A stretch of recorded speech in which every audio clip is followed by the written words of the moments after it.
This was like, weirder than the horse thing to me. My God.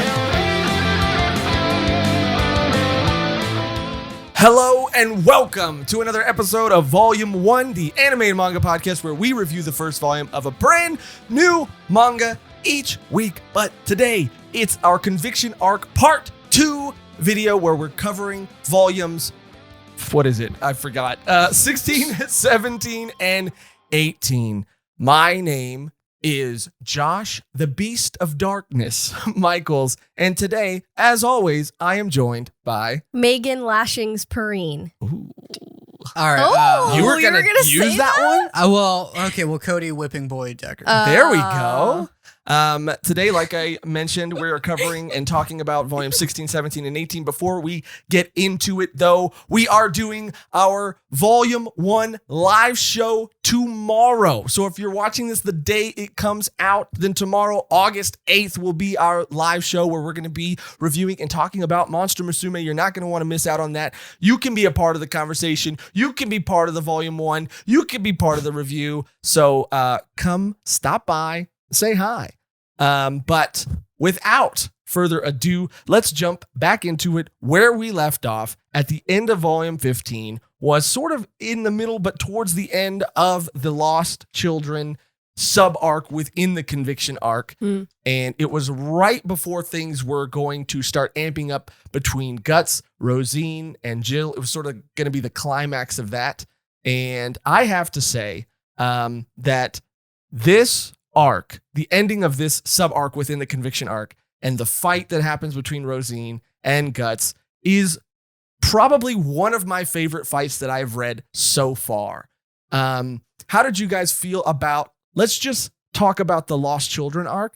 How did you guys feel about it in its conclusion? We'll keep it kind of vague and then we'll start going through it. But in terms of like the other arcs that we are going to cover and talk about today, like where does this arc rank, this sub arc rank for you?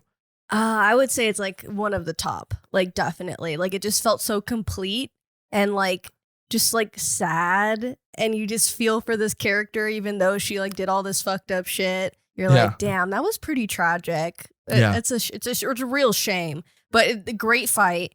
Creative, strategic. It was awesome. The transformation that she goes through to a bigger elf bug. I don't know what it is, but I have some thoughts on the design of that beast, if you will. Yeah, but it was awesome. I really enjoyed reading it. I think it's one of my favorite arcs. Yeah, I want to rank maybe the sub arcs, but Cody, how did you feel about this arc? I like the ending of it. Yeah. During the fights, I kind of I didn't feel the spectacle as much as I think I should have. Sometimes I feel that way with a lot of fights, not a lot, but with a few I've felt that way. But with this one specifically, I was really invested. Emotionally, I think it was one of the better arcs, but like as the fight seemed like it went on further than it should have for me. Really? It did seem like there were a lot of like finishing blows. Yeah. And then turns out it's not, she's not dead. And then another finishing blow. But okay, let's just break it down. Jill's dad decides to let's just break it down. Jill's dad. Jesus Christ. Yes, the one of the worst characters in all of Berserk decides to lead the Chain Knights to the Misty Valley to what the Chain Knights think is the reason for is finding Jill, but it's just so he can like relive whatever glory days he thought he had before. It's so funny because Azan, I think, is the bigger guy who is so sweet, and he's got such a kind heart, and he keeps telling him like, Jill's dad, it's so brave of you to come out into all of this danger for your daughter. And then the whole time Jill's dad's like, I don't give a shit. Yeah. Like, that's not why I'm out here at all. Yeah, sure. Right. My daughter. Right. I totally am invested in finding her again. Where's the next fight? Yeah. To the point where when they even find Jill and Puck and Guts, the Chain Knights are like, stay with Jill. And he's like, God damn it. You bring me all the way out here just so I can stay with Jill? And he's pissed about it. But also the way that their relationship ends, like Jill and her dad, is I want to talk about it. That was what elevated that arc for Yeah. me. Is that whole story? It's like, oh, I think a movie kind of. It reminded me of a movie's ending. Oh, It really? came afterwards. It was just. I mean, I'm sure like it's not like they didn't come up with that thing, but like the vibe of it. Yeah. Yeah. Well, Guts and Rosine, this is what kicks off their fight. She transforms into her final form. Like I said, one of the most creative, strategic, brilliant fights I've ever seen. What I love about this fight is it's practical. A lot of what Guts is doing to get rid of these wasps, as Cody said in our previous episode, is that because there's so many of them, he has to get creative. He sets himself on fire after being surrounded by all of these wasps. He's so crazy. He's dude. awesome. He's nuts. He is nuts. Did it? I had to do it again. D's nuts. No. He's D's nuts. Yeah, maybe we'll talk about that at the end. But someone got me pretty bad with one of those. Oh, with a D's nuts? Yeah. Oh, wow. I like woke up at 1 a.m. I'm like, let me just check that. They got me. It happens, Wow. dude. It can happen to anyone. That's the best way that could have played out. A 1 a.m. glance Yeah. to see D's nuts. They won, dude. Speaking of winning, though, Guts also to like extinguish the flames, like pierces a cocoon and all the fluids, put the fire out. And it's just, and then you see whatever carcass or corpse was in there, like all over him. And A Corcus. Cork. yeah. Yeah. You see a Good Corcus one. all over him. Yeah. And again, it was just like, it was so well done. I love when there's practical reasoning for the things happening, like on top of it looking cool. A moment that happened a little bit prior with Guts using his arm to sort of propel his blade to kill both of those guardians. That was cool, but it did feel like movie cool. It felt like action cool. But this feels like if you were really in this like fantasy situation, like this is cool and practical. So I did like that a lot. But what I liked even more is we start to get a little bit more of Rosine's backstory and what really happened in the Misty Valley for her to change into the creature that she is now and the Behelit and what that sacrifice actually looked like. And Cody, I think we were all pretty, I don't think we had any doubts that her home life was pretty shitty. Yeah. Yeah. Because as soon as her parents find her, her dad just starts beating the shit out of her in a field. Yeah, literally. They're like, okay, you ran away. Stupid. Yeah. And then immediately when I saw her bleeding on the Behelit, I was like, it's over. Yeah. I was like, do not mix those two because something goes bad every time.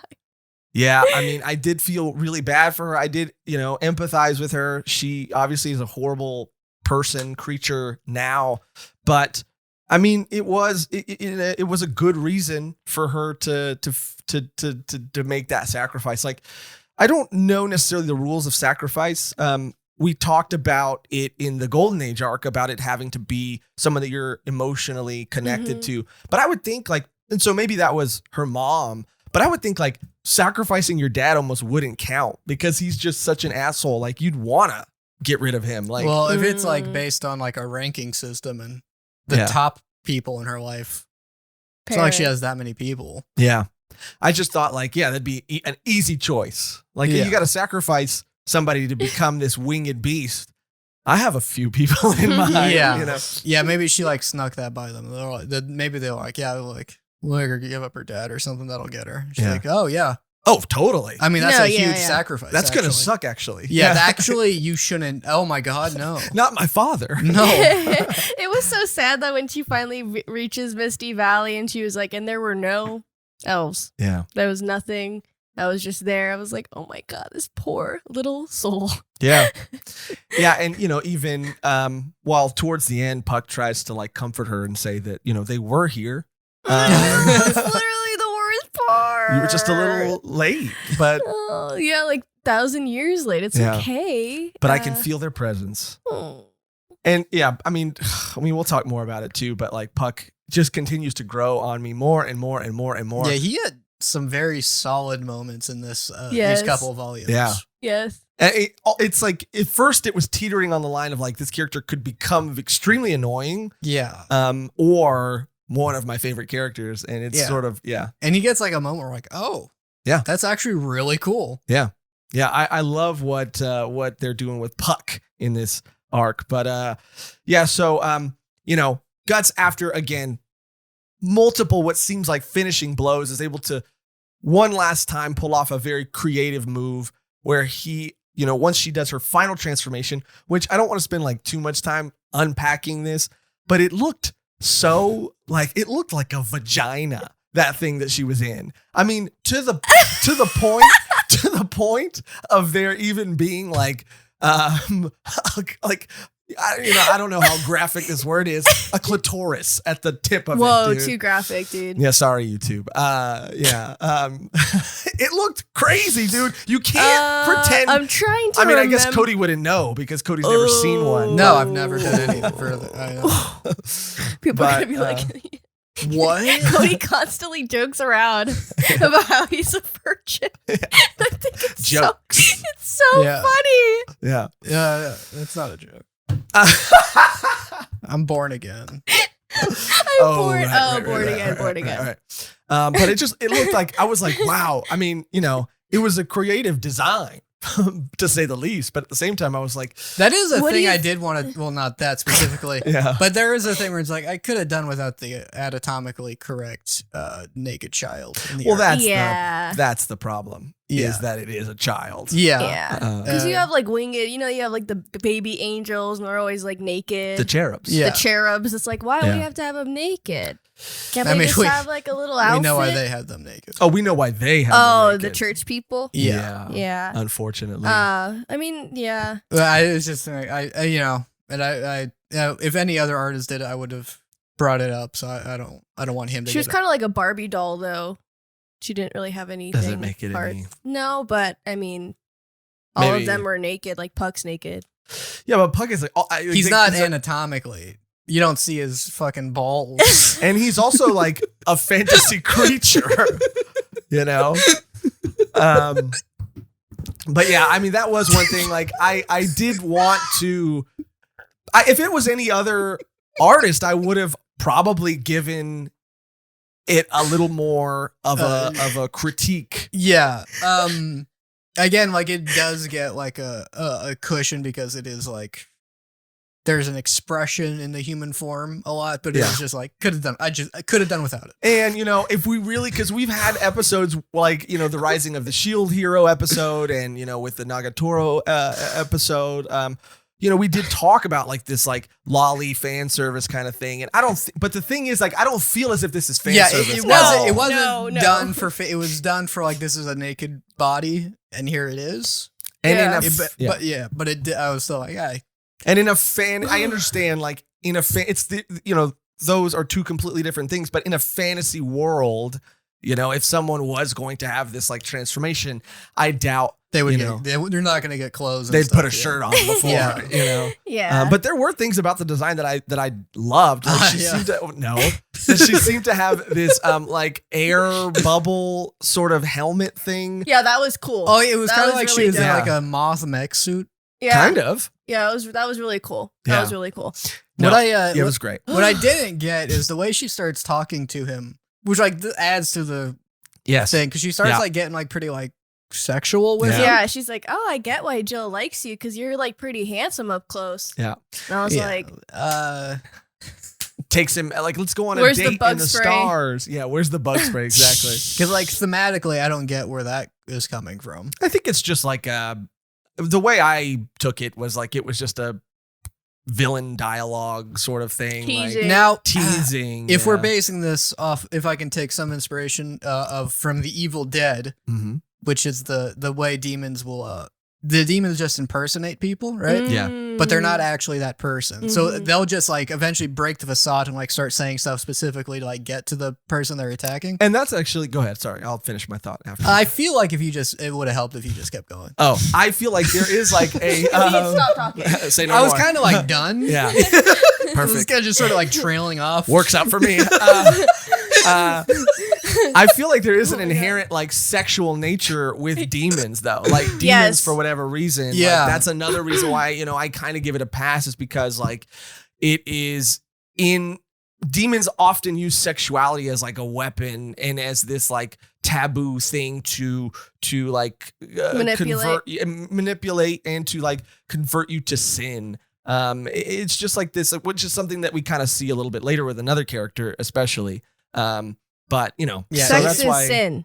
Yes. That's why. Kids. Yes. Yeah. If it was like the demon is like that she like made the pet, because like, you know, when that person turned into like the centipede, it's not like that was like him. He was like fighting the thing, right? Is that where Sure. they kind of like corrupt your like mentality, or eventually they like take over you?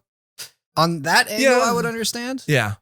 No, Like- I mean, we see it later, like someone be possessed, like they are, you know, they're not, but they are, their desires, I guess, are enhanced, or their like inner darkness is sort of enhanced. But either way, it was still a cool moment where Guts goes to block the stinger. But he puts his like real arm in front of his like metal arm, Which was an interesting move. which because he didn't want her to see that he had a metal arm. She thought she exclaimed out loud, like, I'm going to pierce right through both of your arms and into your head.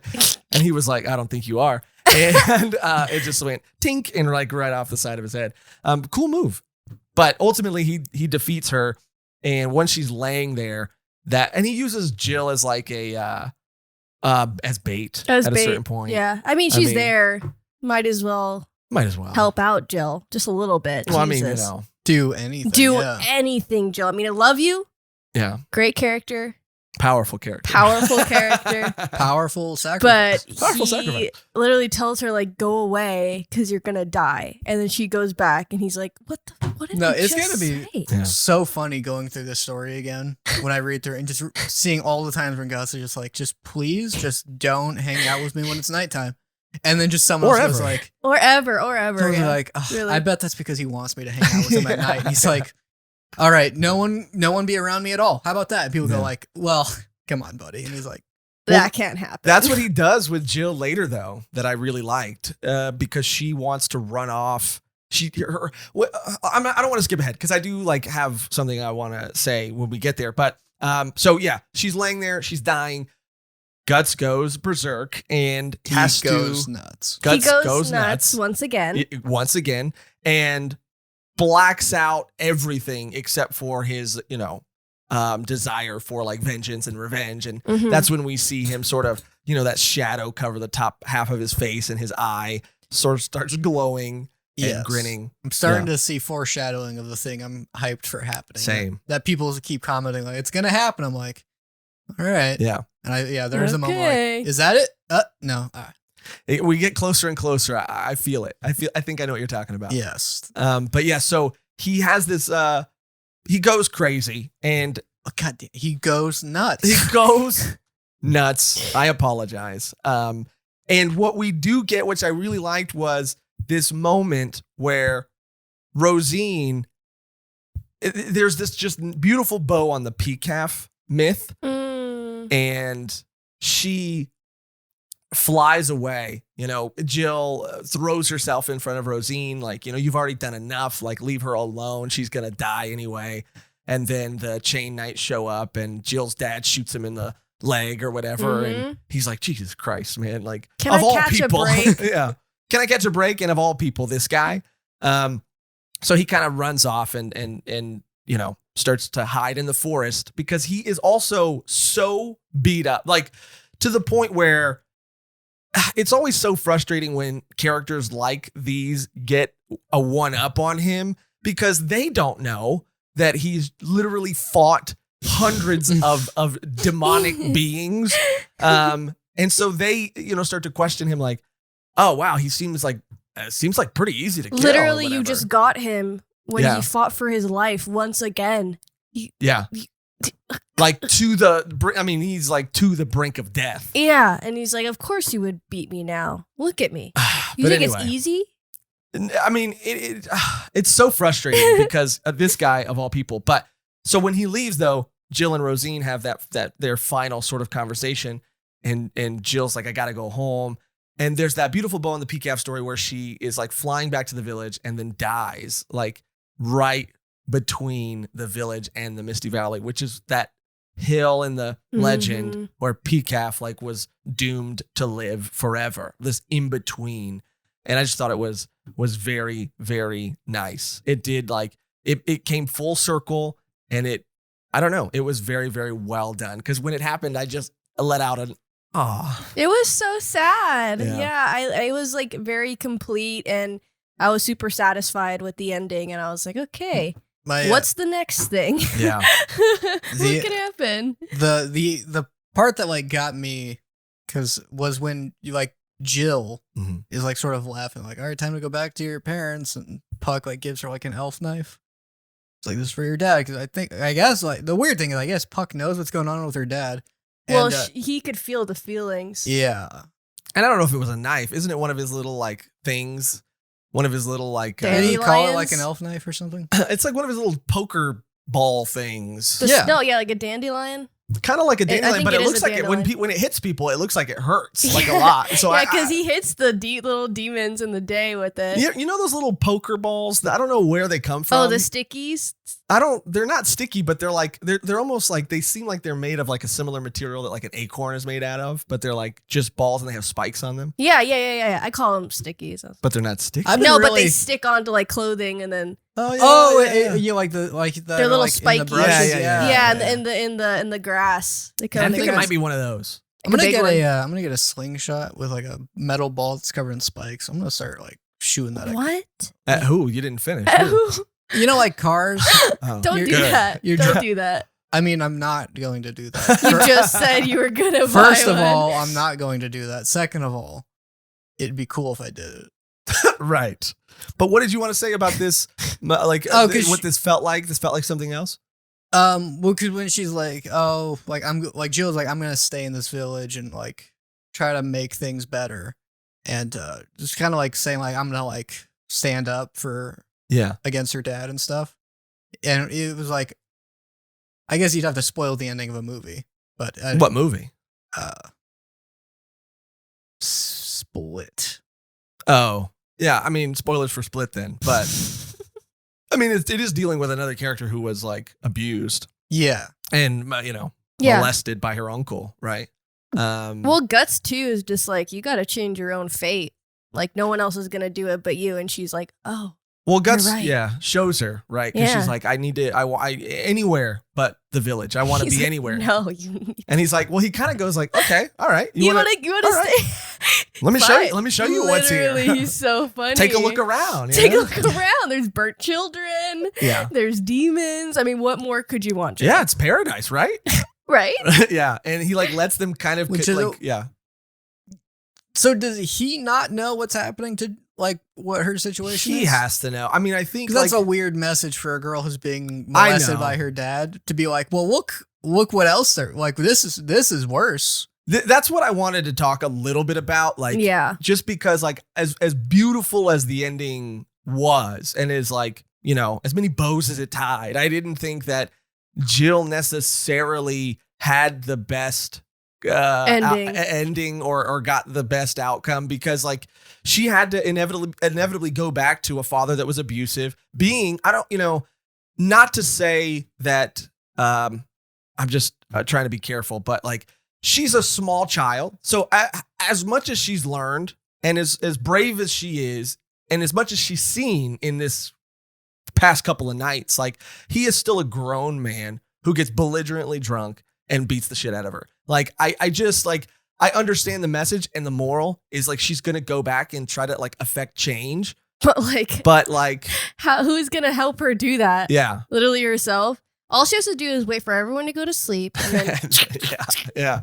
Because Solve your it's presented problems. as if it's this like, good thing that she's going back, and she's like waving bye to Puck. Yeah. And she's like, see ya. She's like happy to go back, and her dad's just like, what first? because her attitude and her outlook he has doesn't changed. receive any comeuppance or like No. So He even tries to drag her back, and she's like, I'll go back when I go back, kind of thing, which is like she's standing up for him. She's standing up to him, like with her attitude, I guess. But Yeah. like, I can't imagine any actions that she can really take. and then and thematically for Guts, it seemed like that should have been something he would have dealt with more than saying Yeah. like Yeah. it's worse than Yeah. over. It's to say like, well, it's worse out here, so you might as well go back. It would have felt more complete, Yeah. or like it would have been more satisfying if Guts just like said something to the dad, like just one line, Yeah. like I'm gonna fucking kill you, like I don't Yeah. know, like a threat or something. And I do think that the dad might be the only one she has to worry about now, because I think those other two stupid bitches Oh, are yeah. dead because of all the elves that came, and hopefully they are. Hopefully. Hopefully half the town was wiped out, because that town is really trashy. Yeah, I mean, Um, I best of luck to Jill. You know what, Jill? Have a Shout out to Jill, If she's watching or listening, I which hope- we know you are. we know you are. We I know hope you're you doing are. good. Because I did feel the same way you guys felt. Like, I wish the dad something would have happened to him. And maybe that's purposeful. Maybe, that is the like ambiguity of Guts, the moral ambiguity of him as a And character. that's why it felt even weirder, because eventually he does have a thematic thing Mhm. where he like is like, oh, this affects him. So like Yeah. that's why it felt like this was sort of like its like own story, because it Mhm. really is. It is like a little sidetrack he does before the story like continues. Yeah. I mean, Puck You did. guys both did the Yeah. the thought inhale. Yeah. Puck did more for Jill than Guts did. Yeah. Oh, 100%. And I'm sad. I wish Puck, you like, okay, I'll meet up with you, Guts, maybe in a week or two. I'm going to stick with Jill for a little bit and maybe kill some people. I don't know. Maybe Yeah. kill her dad. I don't know. Yeah. And you're right. You're right that like Guts does have this moment later, and it's clear that he is affected by these things. And Jill is a girl that's in a very similar situation that he was in the sense that they were both young children that were being abused by their elders, their fathers. So I mean, it was a little strange that Guts didn't do anything. Like the Lost Child arc, it was like a nice story that has like here's like hope at the end for her. Mhm. But then it feels like irrelevant to the story. Mm. Yeah, because ultimately she's saying like, I'm gonna stay in the village and I'm gonna change.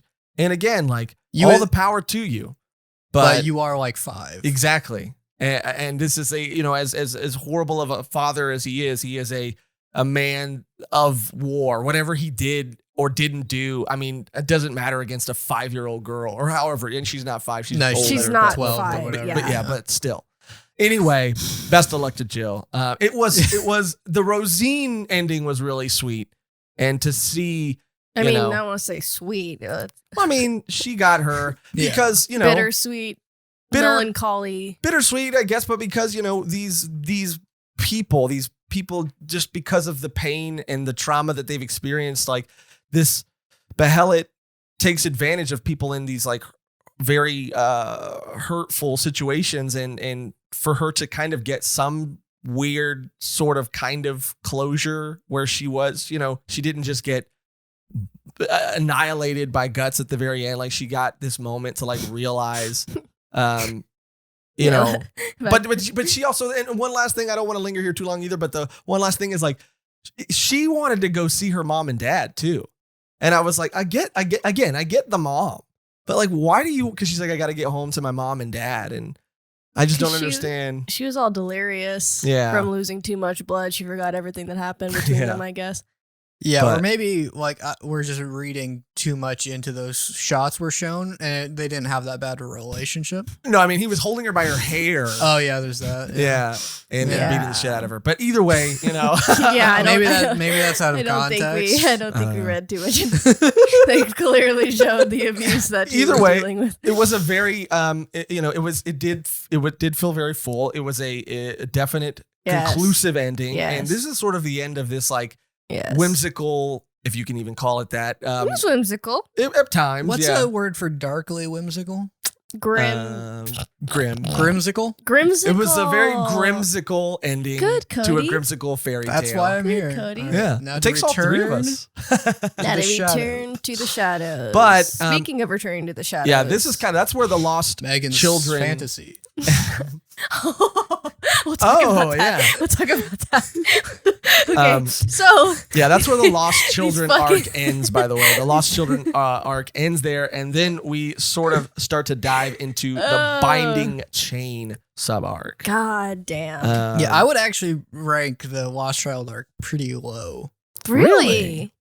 You guys are in sync today. We are Oh, in sync today. today. Yeah, I'm the It- Lance Bass. It just feels like the ending, like it just felt like I wasn't didn't feel that like thematically relevant to like Guts. Like I didn't see him like react the way you would assume, and the way you see him react, like we're like, oh, that's appropriate for what. But I kind of liked that because we've only seen we've seen a lot of Guts, obviously, but it was like a nice change of pace to see it focus on two other characters and their relationship versus like Guts and whoever he's dealing with at the time. I don't mean like thematically. I mean like emotionally, I guess. Then like again, like he's seeing a child who is being like abused and probably sexually abused too. Doesn't do anything. And he doesn't care. And then later on, you see him like care. So it just felt like out of place for the story to me. Yeah. I mean, it was a nice story on its own. If I read that, I'd be like, that's nice. It was just like, I'm reading, I'm like, And I definitely felt that too. Yeah. 100%. Which is why like the ending and the sun setting and the wind blowing across the field and Jill like holding her hand up. I'm like, Jill. Yeah. That's really how it felt. Like I was like, oh, someone protect her. Yeah, she's like, I'll take care of her. And you're like, Yeah, I'm like, Jill. Feel like you haven't thought this through, Jill. But that's what, like, after that, I feel like that's when the story kind of like could have just started again. Yeah. But who comes back but Cody's favorite character? I honestly started smiling because again, I left kind of like unsatisfied with the Lost Child arc. Yeah. So when I see Skull, I'm like, yeah. Dude, it's so funny when we were doing the last episode, like, because I messed up. Mm-hmm. So I was going to mention that, and then I'm so glad that I did it. I'm so glad you did. Sad. Mm-hmm. I didn't think we were going to get to see him this soon. I was like, oh shit, okay, here he is. Yeah, now I'm expecting him to take that helmet off at some point, and he's going to turn out to be like a beautiful man. Well, we do get a little bit of insight into him later.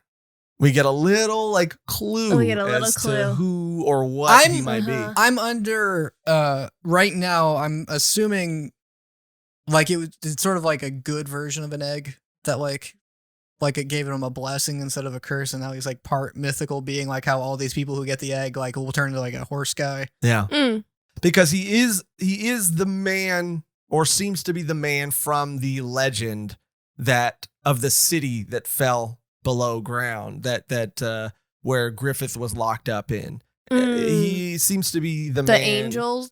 Oh well, there was a story of a man, a conqueror, I think, or I can't remember exactly the details. I have to go back and refresh myself on it, but like he is the person of this legend. Now, whether that legend was like warped by those people to make him seem like a bad guy, I think that's more likely what happened. But I think he was definitely a man at some point. Yeah, I'm operating. He was a guy who was like Guts, who got a power boost from something. That's where I'm at. With like what I'm thinking is going to happen with him. Yeah. But we see him do something interesting here too. We see him sort of like as he's going through. And by the way, we had someone in the comments reach out to us and let us know, because in the aftermath, you see all these corpses and everything. And I think in the beginning, the first 2 volumes of this arc that we covered, we were a little more unclear as to why the Chain Knights were looking for Guts.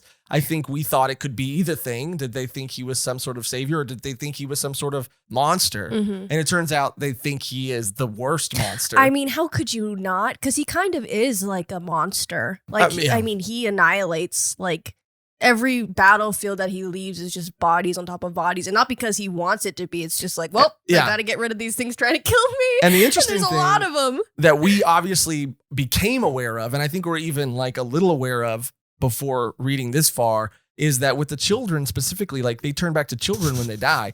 So yeah, you think of that and go like, okay, that's already bad enough. But they've mentioned like a trail of bodies. So like they're not finding demons. No, it's the people. They're finding humans like ripped apart. So yeah, of course they would think he's the literal devil. But yeah, so the Skull Knight's sort of in the aftermath in this burnt forest, and he like reaches into this hole of a tree. What do you call it? It's got a name, whatever, and finds a behelit. Hole of a tree. Tree hole? It's like a knot or something like that. Yeah. At the face tree. The haunted tree. It was a tree. I don't know. I thought it was the same tree that attacked those guys when the ghosts possessed it? I don't know if it was. It could have been. I don't know if it was, but I definitely think it was Rosine's behelit or whatever. And he pops it in his mouth like a Cadbury egg, dude. That was wild. tasty. It's probably disgusting. Might be good.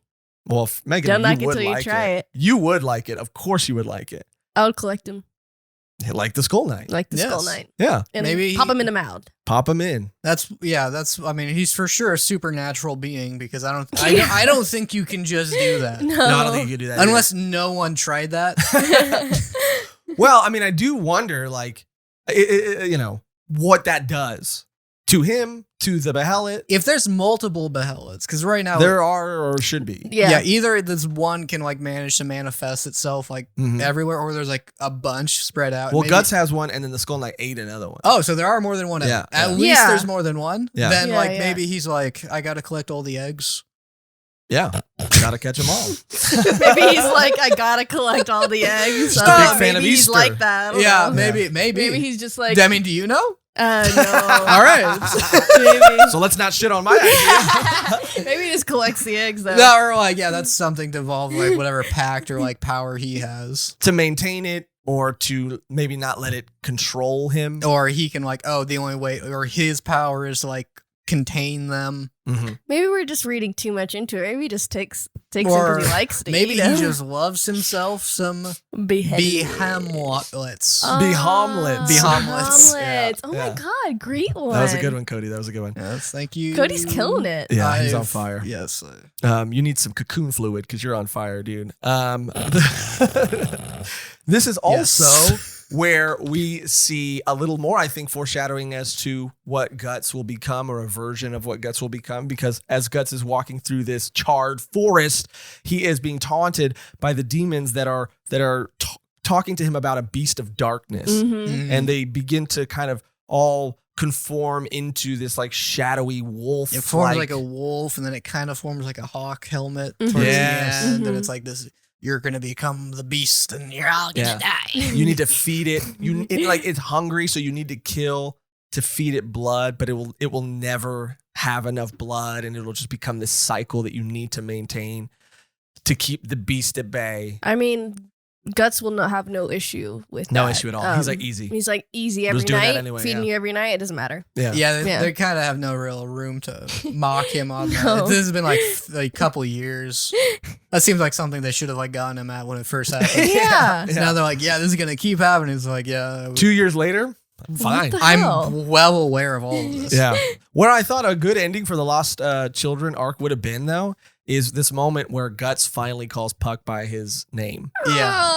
That was a nice Yeah. thing, and I like. Oh, and then Puck like fights off those The demons that are day hunting. demons. Yeah. Yeah, and he's like actually like it's working, and it's not Yeah. play. Yeah. And I'm like, yeah, all right, Yeah. go Puck. Yeah, go Puck. And that was a sweet moment. He's like, fine, you can move in. That could be your place or whatever. It is very funny the way like he starts talking to Puck. Yeah. And he's like, you know what? I could use you. Yeah. I'm like, no shit, Guts. He's like, I guess. That's literally the best thing that could ever happen to I a guess man I who's could- always wounded. Yeah. Could use a thing that can magically heal me. Hey, so I guess I'll keep you around, whatever. As soon as it Guts out of the game. I like the.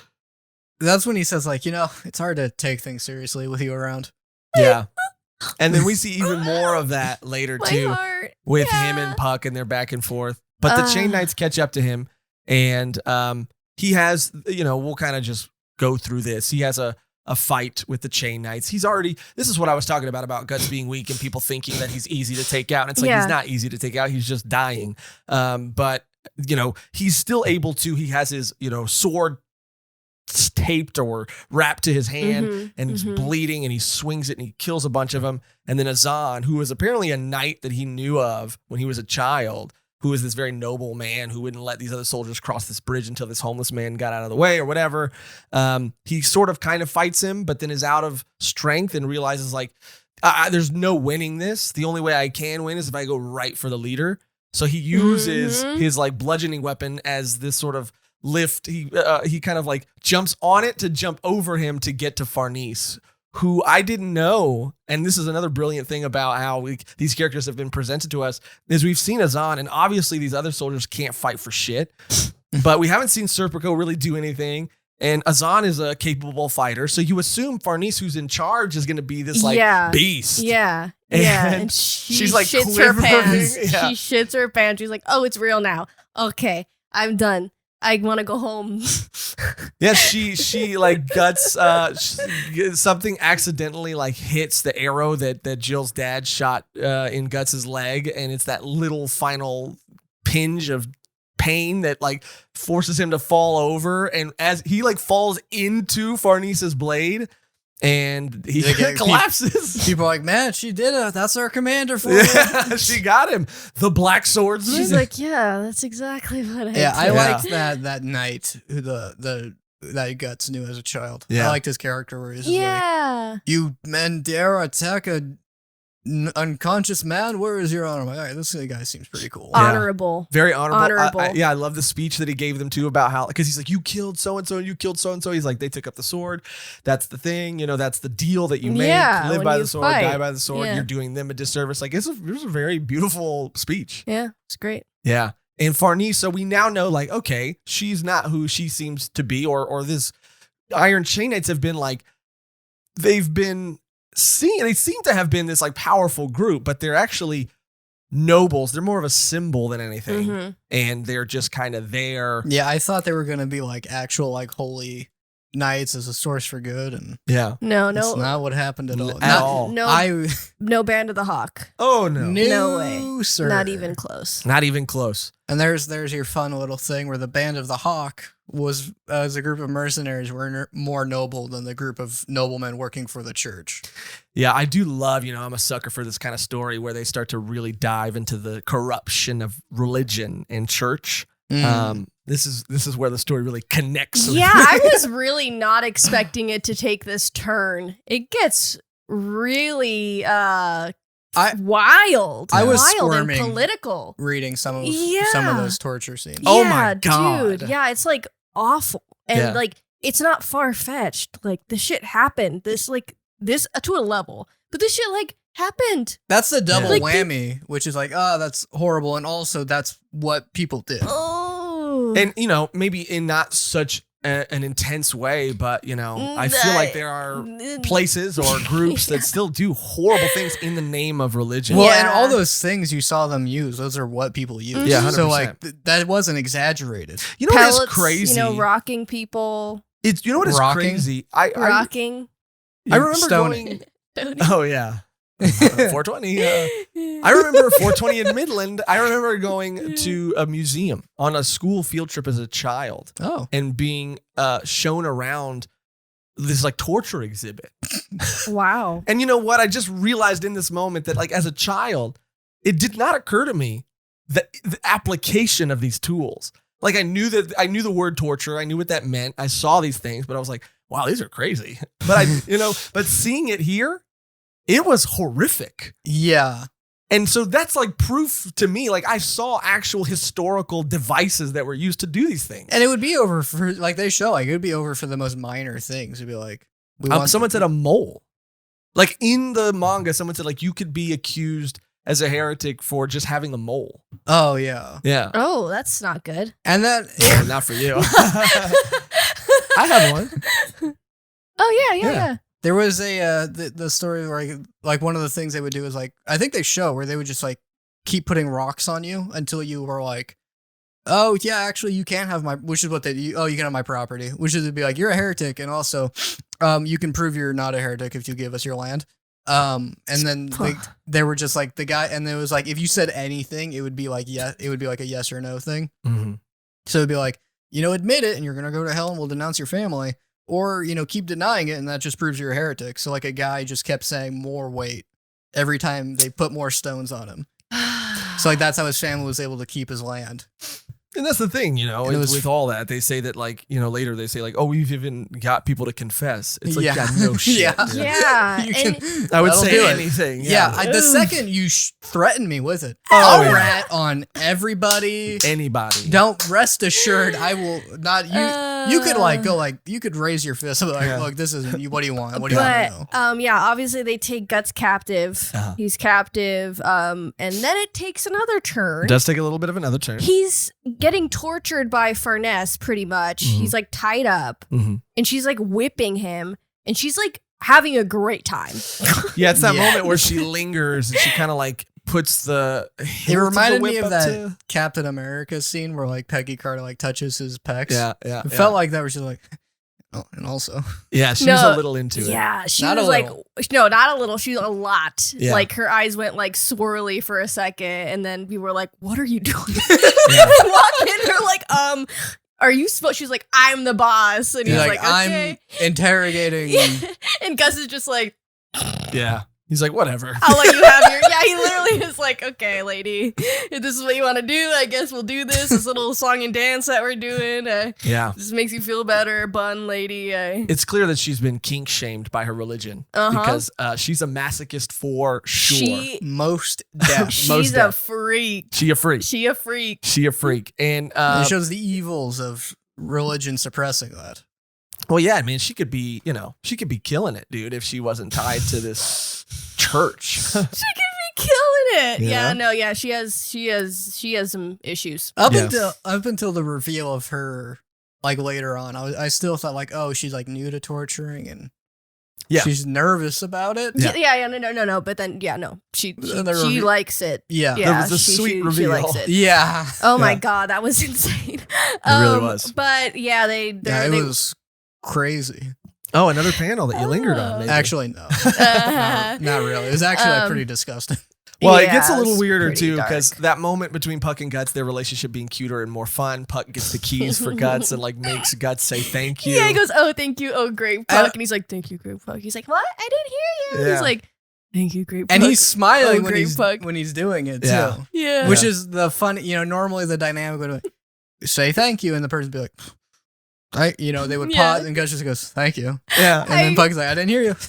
Thank you, great Puck. Like Yeah. it was really like, oh, these guys are like bros now. And I also just love the fact that like Guts anywhere and he's like in a trapped environment could just be like, everyone's fucked here. Well, no, that was so cool. He's like, God damn it, these people are all gonna die. To see him in that cage and to just like, his mark starts to bleed and you see the demons start coming over the hill and he's like, here they come. And I'm just like, this guy's fucking rad, Dude, he dude. could be in any situation. Like it's there. You could tell them like, let me go. I know things are gonna happen later. They're like, shut up. And anywhere he goes, he could just have an excuse. Yeah, Yeah. it really to- makes to sense kill. why he would not care about being imprisoned. Because Yeah. it is just like, I'm gonna get out. keep me here. I dare you. I dare you Actually. to capture me. Yeah. You don't know what's going on after dawn. But Guts Going is on after after dawn. dawn. able to escape and he leads the Puck and Guts are led to Farnese's tent where they see her praying and whipping herself. That's when I was like, Mhm. oh, so she feels so guilty about the position she's put in and like how she has to torture a guy for information. I still did get a little bit of that, but it wasn't that. Turns but- out, yeah, that's not why she was doing it. at all. But I did think that too. Like, oh, I mean, maybe there's pain and, she has to suffer for others suffering. She's bearing others suffering. I Yeah, don't know. yeah. It's like a constant flip flop with her. You're like, oh yeah, she's just trying to be honorable, and it's like, oh no, she's just a freak. Yeah, Yeah, and she's then just a I freak. thought it was like, oh, she enjoyed torturing him. Mm-hmm. And that's why she's like, oh, I have to that's what, Punishing herself Yeah. Punishing herself for doing Which that. But she was punishing herself, but for a different reason. for a very different reason. damn. Yeah. I Um, love that it's flagellation. How about conflagellations? And you say that to someone before you just start flagellating them. If I'm ever in that situation, I'll use it. Good. That's a little Thank pun for you. you guys to like. Thank yeah. you. Take to the Thank you. bedroom. Yeah. Oh, Thank you. actually, we may have Coined a new phrase. but do you know the origin of that? No. Which was like during like plagues and stuff, they'd be like, God's punishing us, So if we just like punish ourselves, maybe the plague will be over. Oh, those poor Oh, people. that sucks. So it would just be like, bitter people just being like, see, you don't have to do the plague anymore. Yeah. Wow, man. When people just like, I mean, that's the best they could come up with. Yeah. Or like Ring Around the Rosie. People don't know that's a plague Oh, song. that's a plague song, And yeah. I didn't know that until later. I was like, oh, all turn to ashes. God. Yeah, the people just wrote those songs that way. Like, oh, that'll be cool to have kids say in a horror movie. I mean, Like, it's yeah. It is like that only exists so you can be like creeped out by it. It's only in horror movies now. Which is Well, yeah. like, it used to be a game that you would play with your friends. I never, you never ever played that. Ring You Around never- the Rosie? You That's I sad. believe that you did, but you. What does that mean? Because you had a wonderful childhood. I was a very happy kid until I turned like 7. Yeah. 7 is young. Yeah. You go Ring Around the Rosie. Yeah. Back and forth. Po- Yeah. What, Posies? Posey. But it is just like, if I, God forbid, have a kid, I'm not going to have them play that game. Mm. But like adults would be like watching like school children like sing a plague song about dying and be like, youth. Youth, Yeah. what a good time. They know nothing. Maybe It kinda that- plays into the innocence of Maybe it. that is part of it. Is like Yeah. it's for adults to be like, they don't know, but you're all gonna die someday darkness in the valley. You Hello, are darkness. going to die. But yeah, so they see her kind of whipping herself. They guts karate chops her, knocks her out. Oh, I love that. Loved it. That And she's was like, the funniest. Yeah. And I was like, okay, put a shirt on her at least. This poor Oh, lady. yeah, I know, I can. It was getting Yeah. it's getting to a point where it's like, all right, now you're really stretching out I how know. often they can be naked. And now I've been seeing more comments where like, I'm just reading porn at this point. And I'm like, honestly, kind of feel that. Yeah, I kind of feel that. it is just like, okay, that, and then she's like, I'm just happen to be like topless, and Yeah. like, all right. Right after the Rosine thing, and then this happening, I was like, okay, come on. Like she couldn't have had her shirt like Yeah. undone from the It's back okay. I and then mean, whipped herself. He had to get it done. Karate chop to the neck, knocks her out, puts her Yeah. over the shoulder. Yep. Everyone's freaking out. Love another strategic move. He goes instead of just escaping, so they won't follow him. He just lights a horse's tail on fire, and then it starts to run through the camp, sad. and it's like it scares the rest of the horses away, and as it runs through the camp, sets the whole camp on fire. Puck was like, "What the fuck? Yeah, Guts? but You can't very do strategic. that." He's like, "I gotta do what I gotta do." Smart move. Sad for the horse, but You gotta do Life what or you gotta death. do. That's Yeah. what I feel like. I mean, you have the captain hostage. That's well, I probably mean, he even enough. does come across Azan, whatever. He comes Mhm. across him, and again, to his like credit for being noble, he's like, we have to just let him go. Yeah. like, don't fight, don't cause a scene. Like, this is what we have to do. Yeah, which makes the horse part a little.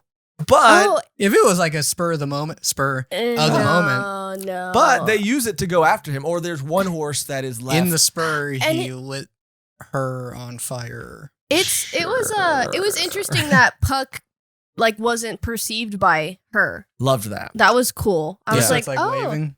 yeah. He's Yeah. like, hello, and she's just like, who are you talking to? And Gus Also is like, love that it's like- not revealed right away. Love Mhm. that like Puck is kind of just saying things that don't necessarily require a response. He's just exclaiming things to her, Mhm. and she's not Mhm. reacting. You think it's because she's afraid, she's shocked, she's this, she's that. Yeah, she just got kidnapped. And then it becomes very clear that Puck's like in her face, like she cannot see me. Yeah, and like people with a rigid worldview have trouble seeing elves. Yeah, or people, who have the way Puck describes it. Hear me out. Kind of reminded me a little bit of there's Tinkle. something. What? Not Tangled? Tinklebell. Tinklebell? No, Tinklebell? Her Twinkle? name is Tinkerbell. Oh, well, what a crazy Tinkle? Tinkle. Tinkle, a little pea elf, dude, little pea fairy, huh? But no, it reminded me of Doctor Who. In Doctor Who, Oh, the, Doctor Who. the TARDIS, the time machine has. Sorry, Cody, I've changed Cody. you. That's my bad. The TARDIS You has got me. good. I guess I'm just a Oh my dumb god, little he's pea like fairy. crying. Well, not all the time. Most of the time, though. Sometimes. The TARDIS has what's called a perception filter on it. And that's Mhm. their excuse for why it can be parked in crowded areas. It's a sci-fi excuse for why this machine can be parked in crowded areas and no one notices it. And what a perception filter is, how they explain it in Doctor Who, is similar to how Puck described people not being able to see them, is that like, if you've been to a Barnes and Noble before, right? Oh, most deaf. Right. So if I asked you, because this is, confirmation. well, because I need on record to confirm that. Okay. So he's just gone there multiple times. So, but- Can you tell me, like, if you were in the manga aisle at a Barnes & Noble, can you tell me what was on the third shelf, the fourth I'll manga tell you over? what wasn't. Chainsaw Man number Volume 1. 4 months. So the idea behind a perception filter is that it's just things that are in your, like, you can go somewhere and not have a memory of everything that was there. It's things that are right out of your peripheral vision. What? Oh, I think they said it might be different, but there's a monster in the John Dies at the End book series where it affects your memory. So what it does is it removes itself from your memory the second you look away from it. So they did that in Doctor Who too. Oh, well, they call it the silence. Oh, yeah.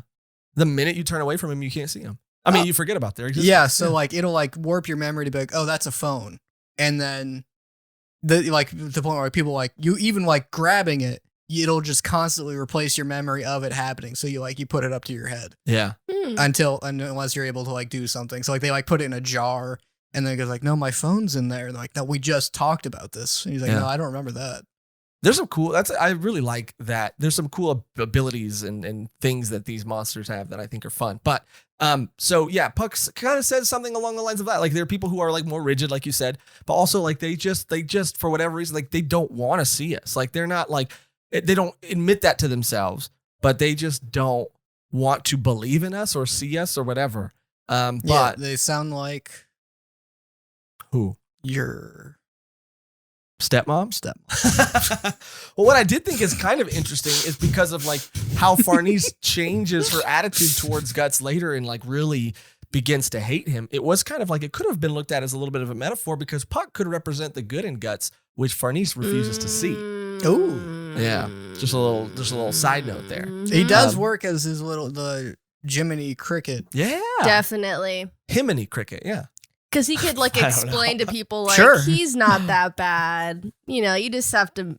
You'll get to know him and it'll be better. He gives that context, but without Puck, it's just him putting Farnese near the rocks so she could shut the fuck up. Oh yeah, like letting her see. And I love how Guts frames it because she is a very religious person. Like these are miracles. Like what's happening, what you're seeing is a miracle. Like witness a miracle.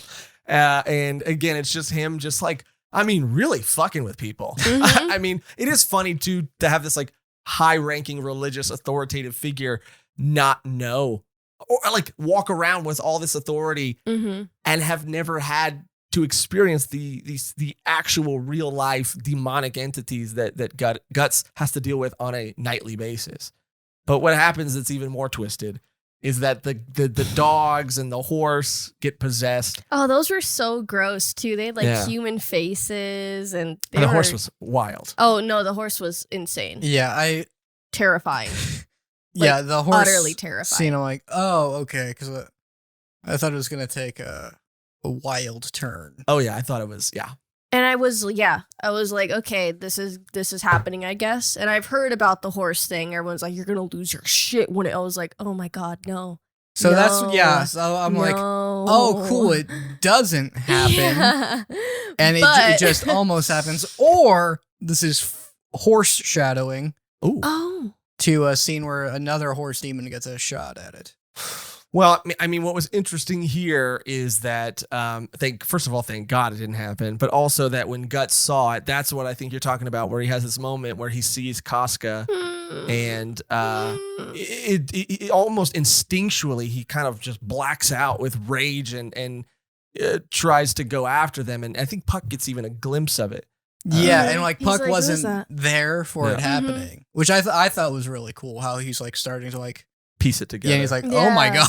Yeah. But yeah, like, and he's been fighting with a handicap this whole time because if he hits as hard as he could, like the wounds are gonna reopen. Yeah. So he's like been running on half, and like seeing her almost get horsed, like cause he's like, oh now, he's like, thank you. He like slices the horse and like it stops the blade like right at her throat. But after she's sitting there and she's a hot mess, really, because she's a little fucked up, doubting everything. Her reality is just changed forever. The demons start to creep into her and start to possess her and start to get into her mind and tell her things and whisper things to her, like about her torturing herself and loving it and how she's so far from God and how like these are her real desires and who she really is. And again, like she becomes possessed and it gets very sexual, like extreme. with guts. This I was like, weirder than the horse thing to my me. Yeah. God. Yeah. Yeah, the part where she, Sits Sits on on his the sword. Yeah. Ouch. yeah, that was Yeah. like, I'm like, okay, well, I And guess Gus it's like a is just big like- sword, so it's not razor sharp. And it's It like, might be. I mean, it kind of maybe has to be ish. It has to be. it has I to don't know. Yeah. That was intense. And Guts is just like, what are you doing? Yeah, and Don't she's do like, that. lift the sword up right now. Yeah, And dude. it- And then Puck's like, she's possessed. it was like, oh, thank you. Oh, thank you for letting me know that. I thought she was just. oh yeah, no, Guts knows chill. right away too. Guts is like, oh yeah, this is that. yeah. And and thank God that he's like, get off of me. Imagine if he's like, oh, hell yeah, this is lit. This is lit. No, Guts only has one woman and it's Casca. I mean, it is, but still, I mean, that was. I was not expecting that. I was not expecting that. I was not expecting The that. horse thing, I mean, like from what I've seen in Berserk with the beast, the dog hunter guys that are raping and pillaging the villages and stuff. Mhm. Like we've seen some fucked up stuff, but for some reason, like that, it was like, wow, it made me very uncomfortable. Yeah, for sure. But yeah. she snaps out of it and she's so ashamed and Embarrassed. embarrassed. Imagine having to like, What did I do? what did I last do? night? That was a total. What did That I was a do total last what did I do? night? Oh And Guts my is god! just like, I got okay, so don't worry about fucked. it. I really don't care. Yeah, but she's like, happens all the time. Happens to me all the time. she's like, you have, because I think Serpico is his name, shows up, and she's like, you have to kill him. Kill him now because if this gets out that I did that, I did I'm going to nothing, be by the way. I didn't even do anything. I'm shamed. but Yeah, but kill him. he kidnapped me. Actually, He yes. kidnapped me. He made me do this. Kill him now. Which, when he showed up initially, this was another children in the barn situation. Mhm. Because when he showed up, Farnese was possessed, Mhm. naked, riding Guts. Mhm. And so I thought this was another Curb Your Enthusiasm moment where I'm like, God, he showed up at the worst time. But luckily he's able to like tell that something else is up. Mhm. Mhm. And they have their nice little interaction / conversation where they kind of get like, they're kind of testing each other, or they get like one.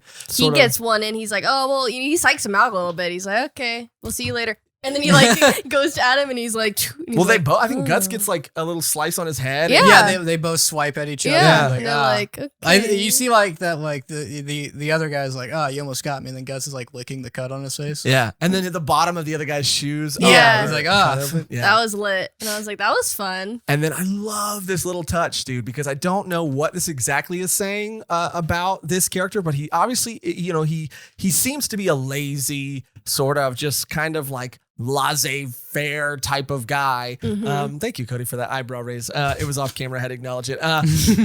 But what I love is like there's more to him, and there obviously is more to him because he says goodbye to Guts. He's like, later, Guts. And he's like, and also later, little guy. So like, Yeah. acknowledging Puck. Mhm. Yeah, there's Yeah. that guy who like, and he seems the most moral Yeah. of yeah, this yeah. group. Yeah. Except for the knight. Well, the knight seems like Honor- lawful good. Yeah, but the law that he follows. Exactly. Yeah. But that guy who seems like, oh, he's like the, like, oh, I don't get the laissez-faire. Yeah. yeah. He seems like, yeah, this is kind of fucked up. He's a chill dude. Yeah. Yeah. He notices immediately, like, okay, well, are we going to keep burning people alive or is that Yeah. going to stop at any point? And we Like, learn about why that bothers him too. Yeah. Yeah.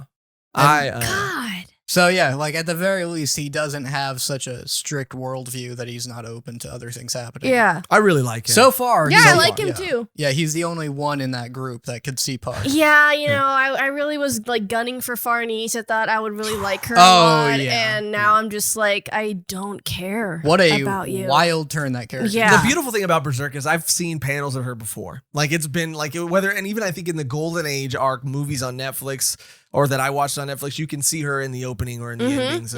And so I've seen her so many times. I've already created an idea or had an idea of who she was. But the beautiful thing about Berserk is you can think you know somebody and be wildly off. Like not even in the same ballpark, not even on the same planet. No, like, no. oh, so they'll be enemies at first and then they'll team up. Yeah. No, I don't even Uh, want that. I just want her. Get her out of here. How Yeah. dare her? How dare she assault Guts after he saved her life? Yeah. And that What a ex-wife. what an ex-wife. That brings us actually to the end of the Binding Chain sub arc. And then we start to get into this arc. I think the final like sub arc that we're in is called the Birth. I wrote it down, but I can't seem to find it at the moment. Hopefully it didn't get deleted. It is called, Birth Ceremony. And at this point we're seeing, obviously there's a plague going around. I don't know if it's a plague or the plague, but those Plague. Plague. No, Plague. I said You're saying like plague. the plague. Well, she keeps saying plague. And Why are he's you- telling you're you it's saying- plague. It's Yeah, plague. it's plague. Plague? It's You're- plague it's for not- sure, but I just didn't. I was gonna let it go because it wasn't that big of a deal. But she said it like twice. You're yeah, and a then when you corrected her, pleb. she did say it again. And then she said it once. I'm like, oh, okay. Okay, She it's said a it twice. plague. Like, oh, she thinks It's that's how it's plague. pronounced. Yeah. And then she's like, no, it's plague. And now, Okay, now I have to you're take a justified. stand. Now you're Um, justified. Okay. Okay, so plague. Yeah. Are you mad at me? Yeah. You were wrong. A plague is happening. Yeah, he's also, protecting you from people in the comments saying, I like, isn't it weird how Megan know. pronounced plague? Plague is Plague. my So- pledge. No, absolutely not. That does not work at all. I'm not gonna yes and that Okay, one. fine, whatever. Fine. Okay, so yeah, there's a plague going around and it's really gross. Those shots of the Yeah. people dying is like super disgusting and the rats like Oh, crawling out of people's mouths and it's pretty graphic stuff. And- pretty graphic stuff. Much like when the plague was happening, their answer is, well, we have to start killing people. Mm-hmm. Well, I mean, you got to. You have to. There's only so much food. There's only so many people that aren't dying from the plague. Yeah, I mean, we gotta nip it in the bud. Yes. Also, too, it was interesting. Well, because everybody has this dream. Everybody in the entire, at least Midland, or what they also theorized could be the entire world, had the same dream one night, which is the dream of this like white hawk, God. where the world is being sort of pillaged by these people mounting these large beasts, and there's this war and this famine and this disease, and through it all comes this like hawk of light, and everybody had this dream. We know who that is. We don't. I don't think we do. I think we are led to believe we think we do. You don't think that it's Griffith? anything to... Yes. With the I God think hand? that we're supposed to think it's Griffith, but I think it might end up being Guts. I'm operating What? under the assumption that Griffith is like corrupting people by Uh-huh. like propping himself up as like a savior to them. But I think it would be interesting. If it, I like that angle, but but that would make sense if it was like a wolf. But sure, the right. fact that it is a bird leans me to believe he's corrupting people's souls. But to your point, yeah, I think that they're putting a if bird. Guts was Guts- if Guts was the Hawk of Light and Griffith was the Hawk of Darkness, I think, because they were both in the band of the Hawk, so they're both Hawks, former Hawk members at least. So I just think whether it is that way or not, Well, the thing, I think it would be interesting misdirection. Either Griffith is like manipulating people, but in reality, that is the role that Guts is serving. Imagine in reality, yeah. if it's Costco. Well, there's some What if interesting it's stuff Hawk? happening. There's some there. interesting stuff with What if it's what? What'd you say? Hawkska. Okay. Costco. All right, I genuinely didn't hear you the first time. God damn it. Yeah. Yeah. Anyway, we are led to believe later on that it is Griffith. Mhm. But this hawk is making appearances to a few people. Not just a good amount of. Well, I and mean, outside of just this dream, like Yeah. other people are having like sort of special dreams, exclusive, personalized dreams, like the king, like Nosferatu Zod. God, the king is still fucking alive. I thought the same thing. Oh my God, die. Please Yeah, die. fucking die. I was Poor like, oh, it's Charlotte, dude. These guys again. Yeah. That was so sad too when they showed her and she just been in her room, like locked Yeah. away, waiting for fucking Griffith. Like, girl, he's not coming back. And also, I don't think you know what he's done. No, Yeah. not in her. She doesn't. Yeah. She doesn't get it. Well, I also think that so back to the first night that we meet when they're addressing the plague, I think that those are obviously Midland knights who are under the direct order of the king. And they even say at a certain point, like, we've spent the last 2 years looking for somebody that I'm not even sure exists. So it's clear that the king has just been still on this mission to like find Griffith or Guts or both of them or whatever. Cause I don't think he knows what happened at with the Red Sea and all of that. I mean, there's no way even hearing a story about it, you'd be like, believe it. Although that does make sense that the Iron Faith bondage knights, they did say, like, we're looking for the Red Sea, and that's what leads them down the path of finding Guts. So that does make sense if he sent them to like find Griffith. Yeah. Also, I don't know if you guys noticed this, and correct me if I'm wrong, but the rats, when the old man sort of walks away and the knight goes to that abandoned city, when they both leave, the rats, to their own devices, they start to form into what looks like the face of a Godhand member. The little baby Godhand member. It's like, because you see another one later on. Where? I think I missed that one. Yeah, it sounded more aggressive. The girl one, you see her later on. Oh, where? I think I really did miss that. During the during the orgy. Oh, okay. That word. Yeah. That part. That word. You're really committing to this virgin thing, huh? Yeah, I know. But yeah, so the king is still fucking alive, dude. The king is sick and dying though, and the king has a vision of the hawk. And this was interesting too, that he says, like, I don't even think, like, he's lived his entire life.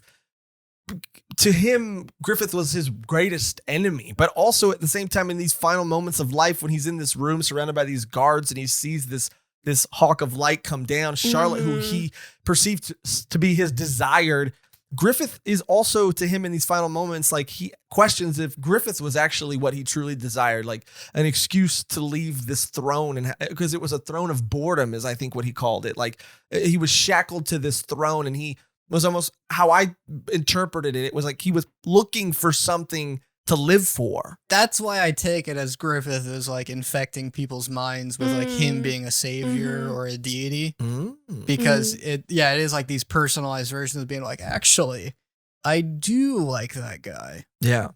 Well, you guys are probably right, but someone has to throw dip into a little British accent there. You guys are probably right. But someone.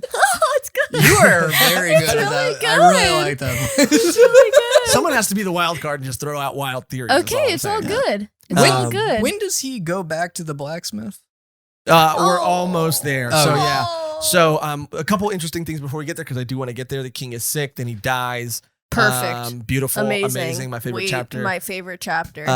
Then we're left to see everybody in Midland sort of scrambling. Who's going to be the next leader? They think Charlotte, who's obviously, next in line to be the queen. They're like, we don't know if she's going to step up. She's going to step up, if she's going to even accept anybody to like rule with her. They start going down the list. They get to what's his name? Foss, the little bald guy who Griffith manipulated, and he is still afraid of being caught for he's literally killing the queen. He's like, the hawk will come again. And he's just like this. Okay, like, when are you such a big Griffith fan now? I don't think he's a Griffith fan. He looks scared.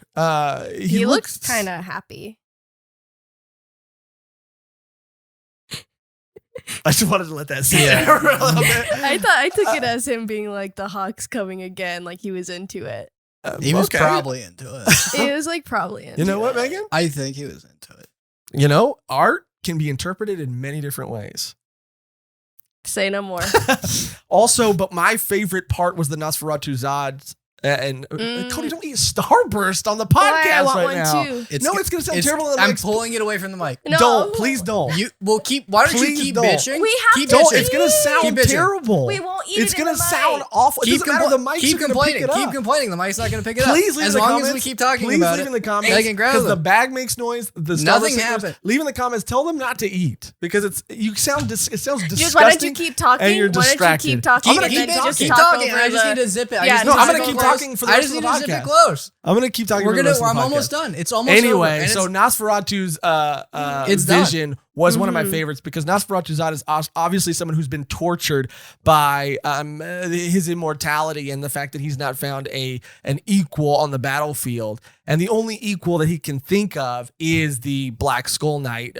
Begrudgingly, he accepts him as his equal. Like, I guess there's only you, but he then is presented and met with the Hawk of Light, who tells him, which could be Griffith manipulating people, because he does tell him, like, you know, there is, he remembers Guts, like, oh, the struggler is still out there doing his thing, like yada, yada, yada. And he says that, on the when the sky falls at the holy ground, this is so annoying that you guys are doing this. It's like very genuinely annoying. I can't even look at you guys in the eyes right now. So the hawk, we're listening to you. The hawk shows up. The Hawk of Light shows up and gives him this prophecy and tells him that he will meet his equal, his desired, on the battlefield. And the prophecy is when the sky falls at the holy ground, blind sheep gather and erect a pillar of fire. The desired will come. And this is the same prophecy that we fire hear like desire later on. But I love Zod. Zod to me is one of the coolest characters, even though he's bad. But yeah, he's bad. He's still a really cool character. I really like him a lot. I think he's an interesting. He's not just this like powerful being that is looking for an equal. I mean, he kind of actually is, but also that's his thing. It is his thing, but also he's fun. He's fun. It's weird to just see him like sort of like just like hanging out. Yeah, that's what I mean. Like this immortal, strong guy is just like sitting on a rock contemplating like there really is no one out there. I like him a lot. But yeah, so good. Then Guts and Puck go back and they reunite with Rickert, Erica, and Godo. Is that his name? The other guy's name? Yeah. Which was a beautiful reunion. A reunion that I didn't know I needed. Oh my God, it touched my heart so much. And I love I don't know if it's a Frankenstein reference at all, but when she's like picking flowers and then he's like in the shadows and then she's like scared and then she's like happy. And I was like, oh my God, he's back, Erica. Yeah. Oh man. It was really sweet. I didn't know how much just seeing Rickert again was going to be. I like the relationship the blacksmith has where it's like, oh, he's on his bed, you know, he's Guts like, what is it, the plague? And the plague. I was trying to remember how dumb you said. Plague. Yeah. And he's just like, no, I'm just old, man. Yeah, but I love the speech he's the only guy that I think really like seems to call Guts out for his shit. And in a way kind of calls him like a baby. You know, just kind of tells him like, you know, it's a beautiful, beautiful conversation that they have. He tells him, you know, you spent all this time like looking for revenge. You're like you're a blade full of cracks and the cracks are pain and, you know, all this and all that. And Guts says like, you don't know what you're talking about. Like everybody was taken from me. These people were irreplaceable. They were the only irreplaceable things I had. And he's like, you had 2 more and you left.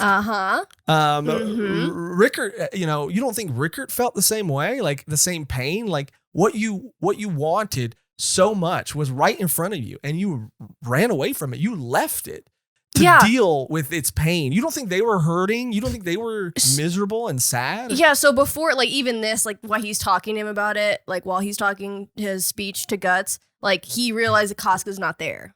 Yeah. Casca left. Yeah. And he yells at Rickert. And he yells at Rickert and Erica, and he was like, what the fuck? You had one job. Why is she not here? And he's, like, pissed. And then Rickert's like, he's, like, trying to explain. And then he goes up to Godo, and Godo's like, yeah, that's not their responsibility. Like, she was yours, and then you left. And I think it wasn't even Erica who was, like, who was a little girl who, like, yells at him and is like, Rickert was looking for you for a month. For a long time. And, you know, you realized, and you were gone.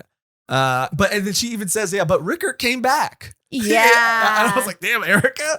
Yeah. This little girl. Yeah, don't yell at us. He really trying our best. Comes back to just get owned by everyone. Yeah.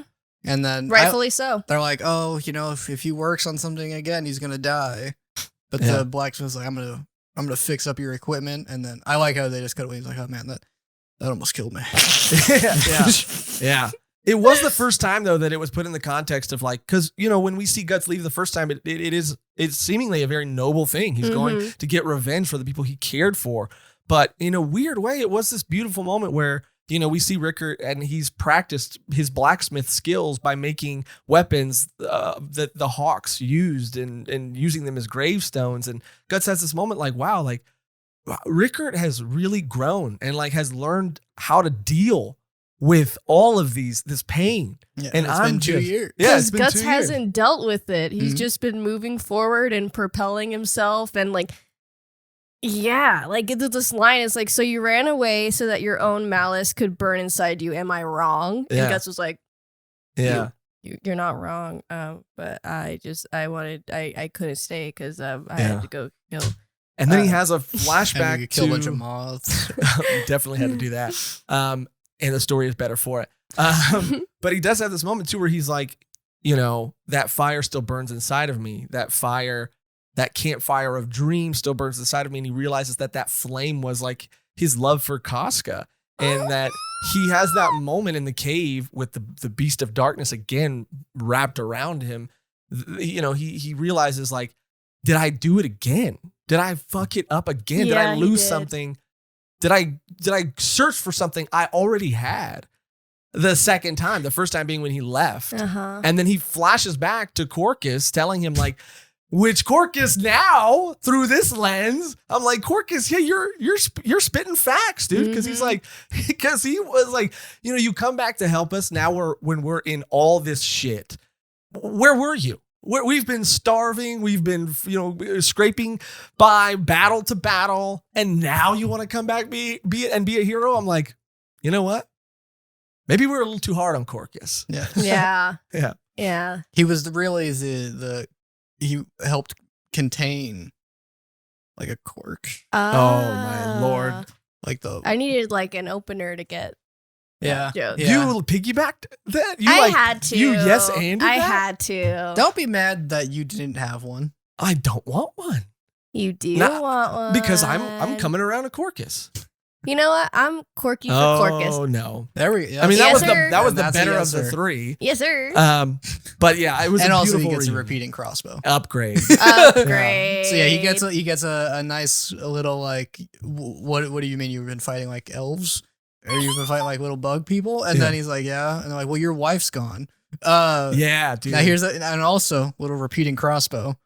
And like, Yeah. that's a real nice feature.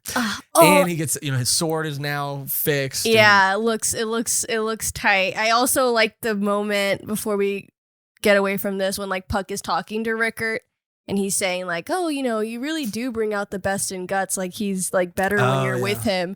And Puck's just like, oh shucks. Like he's like, I don't know about that. And I was like, if anything happens to fucking Puck, I'm gonna lose my shit. I do like how Puck took that compliment. Because Puck I think is even kind of told Guts that at times. Like if I wasn't here, this would be a different story. But then when someone else is telling him that, he's not like, thanks, that means a lot. He's like, come on, like it's no big deal. I like how he downplays it. Yeah. But it was a very, very sweet reunion. And as he's leaving to find Casca, he kind of, I think, makes a promise to himself, like, once I find her, I'm not going to let this happen again. I'm not going to let her go again. We'll see, Guts. Yeah, and Goto has that moment where he's like, damn, this is probably the last time we'll ever see each other, and he's not going to even look back. He's not going to even nothing. And that's how, resilient and driven he is. And it is a very beautiful moment. And it might and probably is the last time we'll see Goto. Yeah. His crossbow doesn't get another upgrade since we've seen in the prologue. So I mean, that's sort of like the final upgrade. Well, now we know that Rickert, as long as taking Rickert it up. survives, can be his, mechanic, And- his Winry. And Erica too. Yeah, his Winry. Yeah. Erica too. He's like, thanks for coming, Puck. Like, you made her smile. And I'm like, Yeah. poor Erica. She's so Yeah. sad. Yeah, he reveals About too that Casca leaving. Erica's not even his daughter, and that he Yeah. saved her. And it was interesting as he's like looking at Guts leave. He's like, "Don't become me." A guy who took in kids. And house. But what I think he's saying is like gave him a a place guy. to live. What I think he's saying is like a guy who like just ran from everything and just became a shut in. Because like Goto on multiple occasions has talked about like how he just like went there to not deal with anything. He was like in hiding, not from anyone, but from everything, and so he's like, don't become me. What do you? Yeah. Like, Yeah. little Little nod. Godo and Little Godo and Kodo. Kodo. Oh, is he like a, We did say the same he's like a medieval gamer? thing. Yeah, medieval of sorts. gamer. Of sorts, yeah. Yeah. And that was a beautiful moment. But after that, Guts is back on his mission, and I don't think we see Guts for a while Yeah, because then we get a little bit of Casca's. Yeah. I was so excited to see her again. I was like, it's Casca. I Yeah. don't know what shit she's in, but she's in some shit. Just like wandered into a group of prostitutes. And Yeah, they're like, she's yeah, like, you can hang out here. You can hang here. It's all good. I almost read her as a completely different character now I because she's just know. not the same person. I know.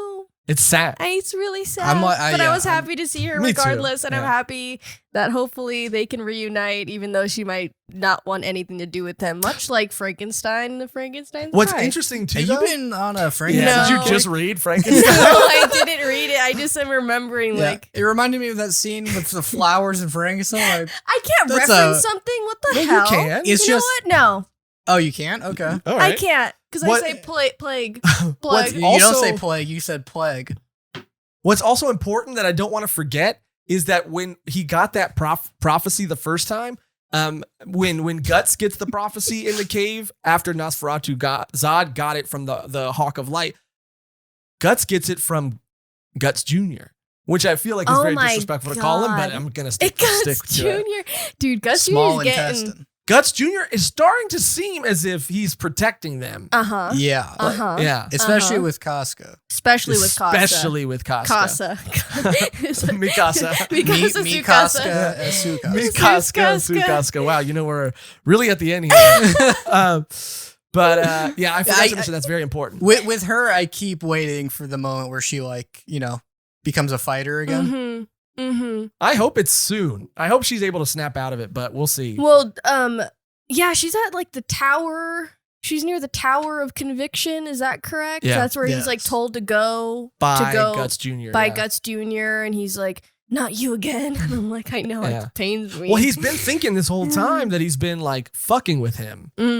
Whether it's actually him or Griffith fucking with him or something, but it turns out that this being has some sort of affection towards him and is trying Which to help. does kind of like reframe some of the things we saw in the prologue, which is like when he sees it in the alley, that's towards the direction he has to go. Yeah. And then when Wow. he's like been imprisoned, it's like there. So like it could easily be it like being like, no, like I'm here.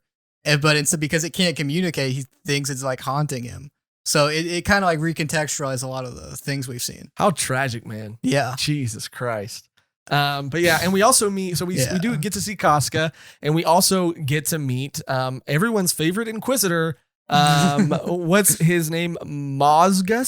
Squarehead. Is that the squarehead? Squarehead. Yeah, I drew him. That's another guy where I'm like, no one sees that Oh, this you is a can't really monster. see it. Yeah. Yeah, Well, it no, is kinda- all of them look monstrous. It is Well, kind of funny. Well, okay. I Yeah. take that back. Oh my God. What? I have a new What? guy, the plague guy. The guy who violently tortures innocent people? Yeah, but he's Oh, the beak mask. the beak. Yeah. I mean, yeah, he Megan. does, of course. But That was a fun thing where he's like, yes, they were deformed, and I myself am a monster. And he's like beautiful. He's like, I know. I my skin can't handle sunlight too good. I'm also truly a beast. And you're like, Maybe No, that's I- why I do this because I'm the only one who can. It's like no, Yeah. I you can think just you're stay inside. completely fine. Actually, I did think like to myself, like, how are they going to convince me that this guy's a monster? But I but love through his their actions. yeah, well, for sure. Yeah, yeah, I yeah. also like their like kind of explanation as to why the Inquisitor looks the way he looks, because the way he prays, this is so out of left field. I love that shit, dude. I love when he's praying and then he's just like laying and he's like, and He's then like he just stands back up. He's like slamming his face. Yeah, dude. Slamming it over. They said 1,000 times, morning and night, into rock stone floor. Yeah, it is kind of like I believe that would result in you being like, no, we have to torture people. To say.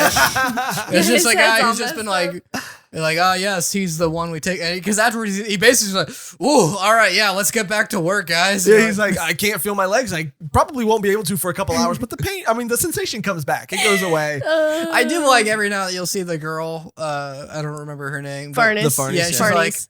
like, yeah, okay. Yeah. Yeah, she doubts a lot of the things that he says, but he has an explanation for everything. Like the other Holy Knight is just like, well, he pretty much explained it, but it doesn't make any sense. But he He's like, explains said it everything in a very, sketchy way. Well, I mean, he explains it like a priest would explain it. He's like, do you believe it? Yeah, he has an explanation for everything that she has doubts about. But it's pretty so much. vague. It's like, who are we to question God? These are, it's God's will, and it's not up to us to question that. It is up to you if you just have to stop torturing people. But the way he tortures people is violent. He's got, like we mentioned, his band of torturers. They're all the two twins, the bird guy, and there's this other tall guy who has the claw thing. Oh yeah, their introduction was violent, dude. Yeah. And then the way that they get the guys who, because like obviously there are a bunch of people who are seeking revenge because they've killed their innocent wives and daughters and family members. When they capture them, and when you realize what the wheels are for, I mean that was rough too. Almost more rough than like the torture chamber. Watching that them was rough. Like put their limbs on this like hinge and like snap them and contort them. It was a lot. In front of a crowd, they're just like, this is what we do. And then they just heretics. hoist them, yeah. Yeah, and the fact that like none of the main characters from that we've seen have been like tried to stop it all. I'm like, oh, okay, so this is like an evil group. 100%. It makes the Chain Knights seem like not as heroic as they seemed to be in the beginning. Yeah, except for the one guy who like manages to like make sure like one woman doesn't get what's talking about. Okay, so this guy is at least trying to do something because everyone else is just like, ugh. Well, that's like kind of our introduction to Luca too, because we see that like Luca, the main prostitute, the leader of the prostitutes, we see her. I like her. We see her having business with one of the soldiers. Jerome, I think is his name. And Jerome seems to like really like her, genuinely like her. Yeah. He's like, I want to marry you. I want to take you back with me. And she's like, okay, everyone tells me that. Yeah. But I hope it works out for them. Is he the guy, by the way, that you're saying that like, because he seems like he's like not fully on board with any of this either. No, yeah. It was him, and he kind of looks like another version of like, he looks like an 80s version of Guts. Yeah. Like a 70s. Like a less cool version. Yeah, he's got those sideburns, which are cool, by the way. Right. And then like the hair. But then there's like the pretty boy who like. Yeah, it's I think the Serpico guy. Yeah. So those two are like, okay, so there is some redeeming qualities in this group. Yes. But also it is like, okay, yeah, we got backup. It's these people who are going to torture farmers and stuff. And you're like, how are you just letting this happen? This guy, by the way, too, we see him to the torture chamber scene. I don't want to go too out of order, but the wheels of torture, we'll just jump this part and we'll get back to it. But the mom, he acts as if, and I knew that this wasn't going to be the case, that he wasn't going to actually do anything good. But he's like, for your bravery, like you committed a crime just to feed your child. And that's like, we have to reward that. What? And then takes the mom in and gives her this spiel about how like, no, like you should be thankful because your innocence will undoubtedly be proven after this test that will be given to you by God. And they do feed the baby, but then he says this line of like, the baby will serve its purpose later. So I'm like, well, great. All right. What can possibly happen to the baby? Yeah, the baby will pay its price later. And yeah. It's and then the whole time the leader of that Holy Knights was like, oh, and then what are you going to, she's like kind of into it now. And you're like, no, yeah, she likes it. She's into it. I don't know what it is. Is she going to be redeemed? Because if so, I do not see how. Yeah, I don't see how either. I really couldn't see. Because he's like, look, I don't even like doing this. It is God's will. So does the bird guy. He says that too. And then they're like, and then she like, okay. And then she like goes with them while they like take a wife, a mom and her kid, and like said like, I'm going to torture you and we're going to torture the baby later. Yeah. And then she's still like, okay, yeah, that's like God's will. Yeah. That's God's will. It's in the Bible. It's so funny. I think he actually uses a Bible to like bludgeon somebody to death. He does. Which Big you old can't get more blunt than that. Yeah. It was a very preacher moment. If anybody's read Preacher, it was a very preacher moment. I do love when fantasy stories play with religion like that because, obviously of how I was raised, I just think it is funny to have it be flipped on its head and like put this like microscope on it through this fantasy lens to show like how evil a lot of it can be. Well, that's the thing. They're not really exaggerating Exactly. a lot of things either. It is just like, that was the Inquisition where they were trying to prove something. And that's why because all those tools that you see, those are all real. You didn't make up any of those. Yeah. So, what were they trying to do in the Inquisition? They're trying to like find someone? I don't know, witches. I don't know. Yeah, it's usually just witches or traitors to something. All that for literally a fantasy creature. A fantasy creature. This happened in real life. The step above that would be like, we're trying to find elves. Yeah. Yeah. Or we're vampires. Yeah. Oh my god. Anyway, but then we meet a new character who I think we're gonna meet and we're gonna see a lot more of, and I kind of like him. He seems like so far, the soldier. No, we meet Isidro, the kid. Oh, the kid. Yeah. Spunky little brat. Rapscallion. Maybe a Robin to Guts. A little bit. He is a little Robin. That's actually spot on, Cody. Little troublemaker. He knows exactly what he's doing. He's a wisecracker. He's got, when he comes across those raiders or those criminals, he like poisons them, but with a non-lethal poison. So he's smart. He knows how to weasel his way out of situations. He obviously encounters Guts, sees Guts in action, and looks up to him immediately like, this is the coolest guy I've ever met. And he's actually, because the Midland was, when the king died, invaded by the cushions, I think is what they're called. The couch cushions. But the cushion scouts are the people who are, they have the sort of the turbans, and as soon as I saw them, and because mostly because of the weapons that they use too, I thought this is obviously the people of the same guy that Guts had his encounter with. But not only that, this guy is still around, and he's like leading them. He's like a royalty now, which it's really cool to see a lot of these characters come back and to see how they've changed and how they've grown. And it does make the world, it constantly expands the world. And it's this very cool way of showing that, yes, there's this 2-year time skip, but Gus isn't the only one that's been up to stuff these 2 years. A lot of pieces have been moving. Just because we've been focused on Guts doesn't mean that these lives have stopped. Like, they're in different positions too. They've gained power, they've gained strength, they've gained numbers, and it just makes the world feel more real. But we see him for a brief second. We see Guts take out the scouts. Also, these eyes. Can we talk about these eyes for a second? The panel of these eyes that keep showing up throughout this portion. They look like they could be Mosgus and the Inquisitor. They look like they could be his eyes. You know what I'm talking about, Cody? Just the panel. You see it multiple times. It's just a panel, a black dark panel with eyes. And we see it again and again and again, and we always see Maybe it. Maybe it's Griffith? Those are not Griffith's eyes. Was it happening at night or day? It always seems to be happening as if whoever is watching they're watching very specific things happen. Like they watch Casca and Nina by the river.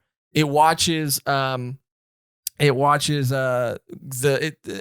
the eyes in the refugee camp, so it's watching the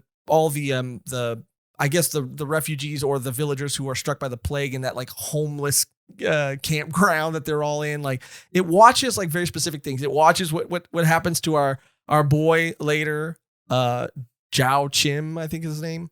It just watches very specific things. I just wanted to know if you guys had any idea who these eyes could belong to. It could be the God Hand. It could be the God Hand. Collectively. Because plot-wise, it looks like the God Hand is making some moves right now with like visions, and then one of them is like being like worshipped and getting a lot of power from it. So I'm thinking they got something cooking right now. Because don't they mention like, there's going to be like a not quite an eclipse, but like something similar to an eclipse happening, and it's gonna happen like soon, actually, very soon.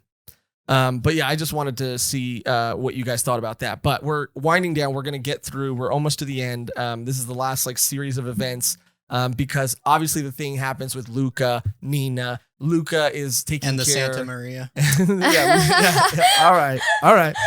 Yeah.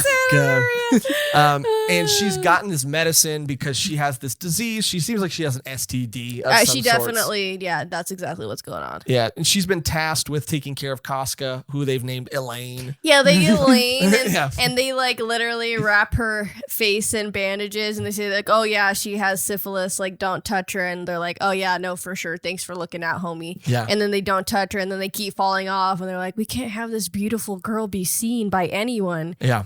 Because it's just not going to end good. I'm like, good for you guys, really thinking it out. Yeah. Just getting ahead of the game. We need those people in Berserk. Well, yeah, I mean, yeah. We need more of them. We need more of them. The head of the prostitutes seems to like would be a very honorable person. Mhm. She's great. She's feeding the food. The teammates. Questionable. Yes. Question. Well, Well, especially one in Nina, particular. Yeah. Well, Nina just seems like she's just had a bad Life. string of circumstances that has led her to do some very questionable Yeah, stuff. and then we'll talk about the final thing that happened. 'Cause there was a moment where I was just like, "Oh right." Yeah. Yeah. Yeah.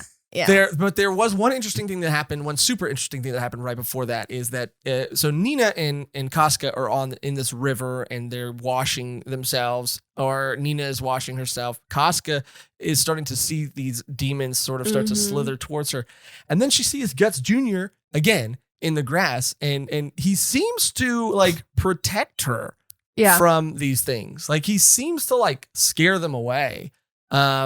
But and I don't know. And it makes a little sense if Casca's not like afraid of it or like resentful of it like Guts is.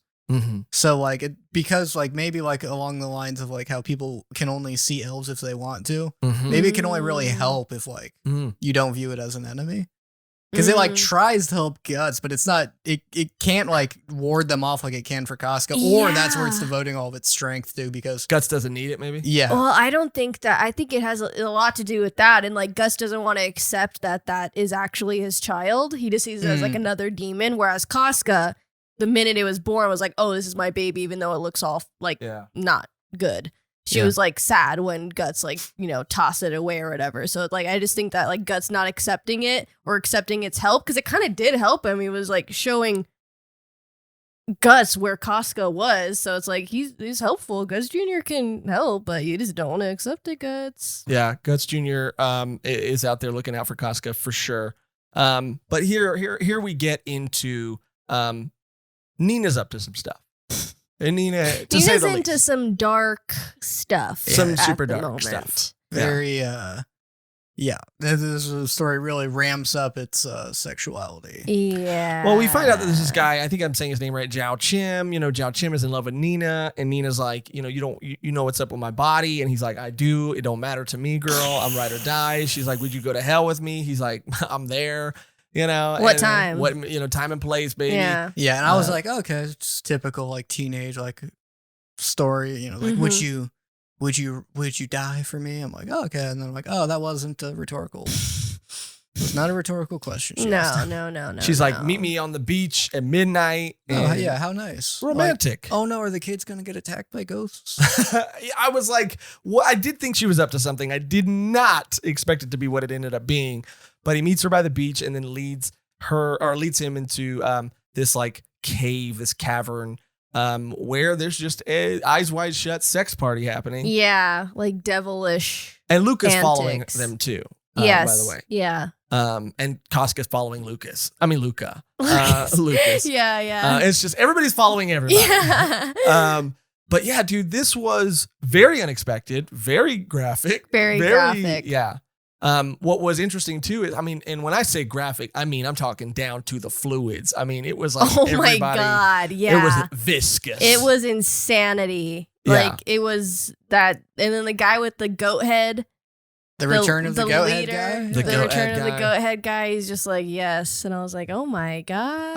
Everybody's getting rocked down there. Rocked. Okay. And everybody seems to be pretty into it. It's so crazy that I don't know if necessarily it was both, but even Zhao Chim says like there has to be like drugs in this stuff, because he starts like hallucinating, and it's just like this very like like wood. It's like a satanic Woodstock. It's a satanic Woodstock. Yeah, this is like 60. a village's worth of people that are like at this orgy.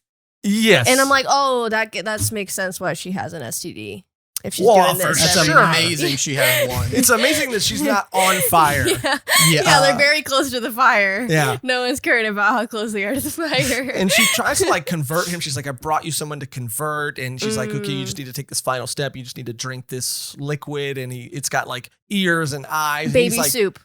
Baby soup. And then he says, which is like, makes me question everything. He's like, there aren't drugs here. This is real. Like, I'm not hallucinating. Like, all of this is real. But the only reason I say it could be drugs still is because Luca, from a distance, is like they've mixed drugs and it's the fumes are carrying it all around. Well, that's So they're it'll both look like crazy. They Yeah. both assume it's drugs. Yeah. And then, that just horror of it being like 100% real is crazy. And it really Nina's deep into it. And the guy is not having it. He runs out and she immediately is like, get him. He's going to reveal our secret.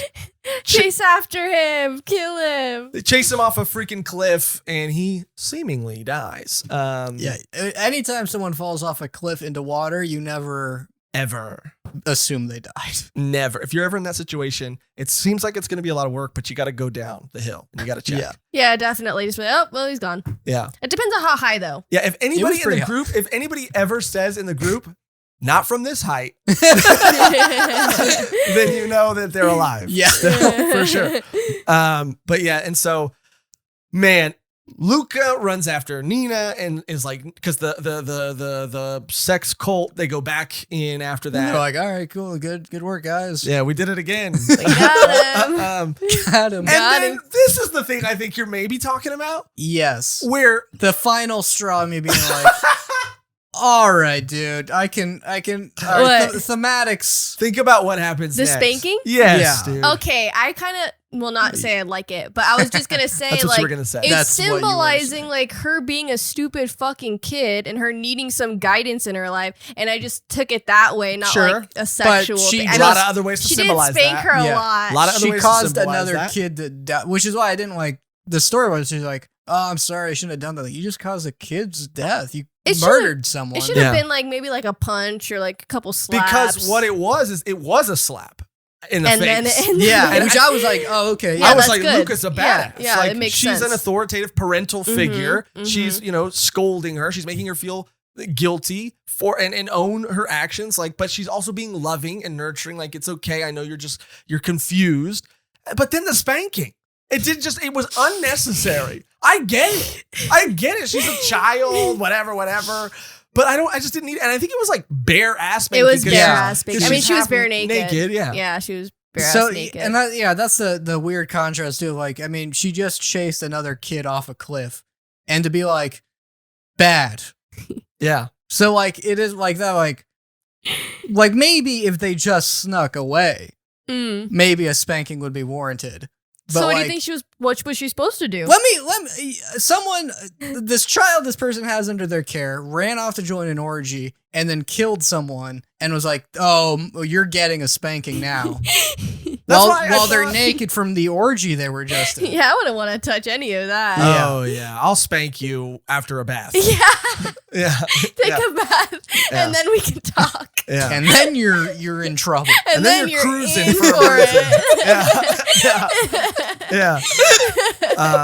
But while they're having their moment on the cliff, Casca has wandered into the cave. Casca. Wah, wah. And then the sex cult, it does seem like first of all, there are a lot of women that are there, and there are a lot of women that are partaking, and it seems like they're all part of this sex cult, and they're all there of their own accord. Nina was there of her own accord. They are maybe brainwashing her and, convincing her that this is something that will save her or give her some sort of peace. They're manipulating her for sure, but, in her mind, it was her choice to be there. But then it shifts and all the women disappear. And it's just a group of like scoundrels who are just like, well, I mean, we can't, I don't want to R-word a girl who like has syphilis or whatever. Yeah, they're like, we're I'm not not gonna gonna- touch her. Definitely not. I'm not gonna waste anything. And then he's like, wait, like, Well, let's Yeah, just it's like, see. and she looks horrible under that mask. I was like, oh, really? That sounds hilarious. Yeah. What the? Let's see what she looks like underneath her clothes too while we're at oh it. my Yeah. god. And I'm like, even Again? Again. Please, God, no. Casca. Casca, Enough, just please, just go go stay in a room and hide. Stay in a cave and hide. Stay in a mystical, magical former elf cave that you cannot get hurt. Yeah. Just please, for my sake, for my sanity, I cannot see this happen again. Yeah. She gets saved though by these. What is awesome is I forget that Casca has the brand of the sacrifice and that it does the same thing for her that it does for Guts. But she has Guts Jr. on her side to help. I know it's disrespectful to keep calling him that, but that's just what it is. Why is it disrespectful? That's literally. That's not. Okay, I just imagine that somebody's gonna be like they're like being mean to, or they're like like giving him like it's a tragic story and they're making fun. They of didn't give him a name. They didn't give him a name. Thank you. It'd be disrespectful if we didn't call him anything. Thank you. Yeah, if anything, we've warmed up to him as a character. A lot. So he's kind of a cool character. He really is cool. Very cool. For real. And what's even cooler is he gives her these like almost like this protection, gives her these like, they aren't abilities, but to other people, it looks like abilities. It looks like she's summoning these demons to possess these guys that start eating each other. Oh, that was crazy. Because like demons for sure will attack her, but Guts Jr. can like ward them off. Yeah. And she's just like, oh, it's you. And the way he like spins in front of her and sort of like appears is very cool. And then he makes them disappear after that. And Luca just looks at her like, oh my God, you're the witch. Yeah, this whole time. And that could look very bad for Casca, but it just is very interesting, again, like what he's up to and how he really is protecting her. I really want to see Guts Jr. grow up into like a... something. Like a teenager. I want to see teenager Guts Jr. Me too. But yeah, like during that's when like in the flames, you see the God Hand lady who's like a succubus. Right. So it's like she's gaining power from this like orgy happening, and then you said like there was that smaller one was like doing the stuff plague. about, and now Griffith is like sending visions maybe to people, but people are like receiving visions of hawks. All right, you guys are convincing me that Griffith is manipulating people now. I mean, who knows? I mean, but it's very clear. Yeah, kind of.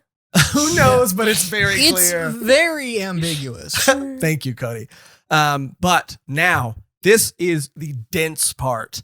I reread this part 10 times maybe. Wow. Because Guts has another interaction with the Skull Knight. And it's very funny the way he's introduced, because Puck's like, when Guts first talks to him, by the way, he calls him like pal or like, what's up, man? Like, he's just very like, they're bros. They have this like relationship now. And Puck's like, I was worried about him not having enough human friends, but now he's got some like monster friends, like, friends are friends, like he could use them. But it was this very casual, cool way for them to meet up again and start talking. But the way the Skull Knight talks is in riddles, man. Like it was so reflections in the water. I'm like, I don't know what that means. I think the reason I was able to understand that is there is a game that references that exact scenario. So like, oh yeah, it was like in Bloodborne. Okay, so walk me through it. So he's saying that like these are like these things that are happening are the reflections. So you, like if the reflection of the moon in the lake, if you attack the reflection, the moon's still gonna be there. Gotcha. You're fighting shadows. Gotcha. You're just fighting the things that are like coming down here, but that doesn't stop that thing from existing in the first place. So there's nothing you can do. You're defeating like projections of them. Yeah, kinda. like you don't have the... See, I was with you, Megan. You don't have the power to stop this from happening. The causality, the thing, like all we're doing is fighting the projections. And then when Guts is like, kind of like convince him that, eventually he's like, you know what, maybe you could do... like you could like strike against them in the smallest amount, and maybe that's enough. Because he tells them that because of the brand of the sacrifice, he does walk between both worlds. He has one foot in both planes of existence. Yes. And that there are minute things that like the God Hand can't not see. They might be able to see 99.9% of things, but there is that 0.001% of things that they can't see. And that is where the Skull Knight is like betting on everything. He's betting on that 0.001 minute sort of prediction that they cannot foresee, which is very like, I mean, they have a long talk about everything that's going on. And Yeah. that's when he tells him that this thing is coming again. That's why all the God hand, the pieces are moving.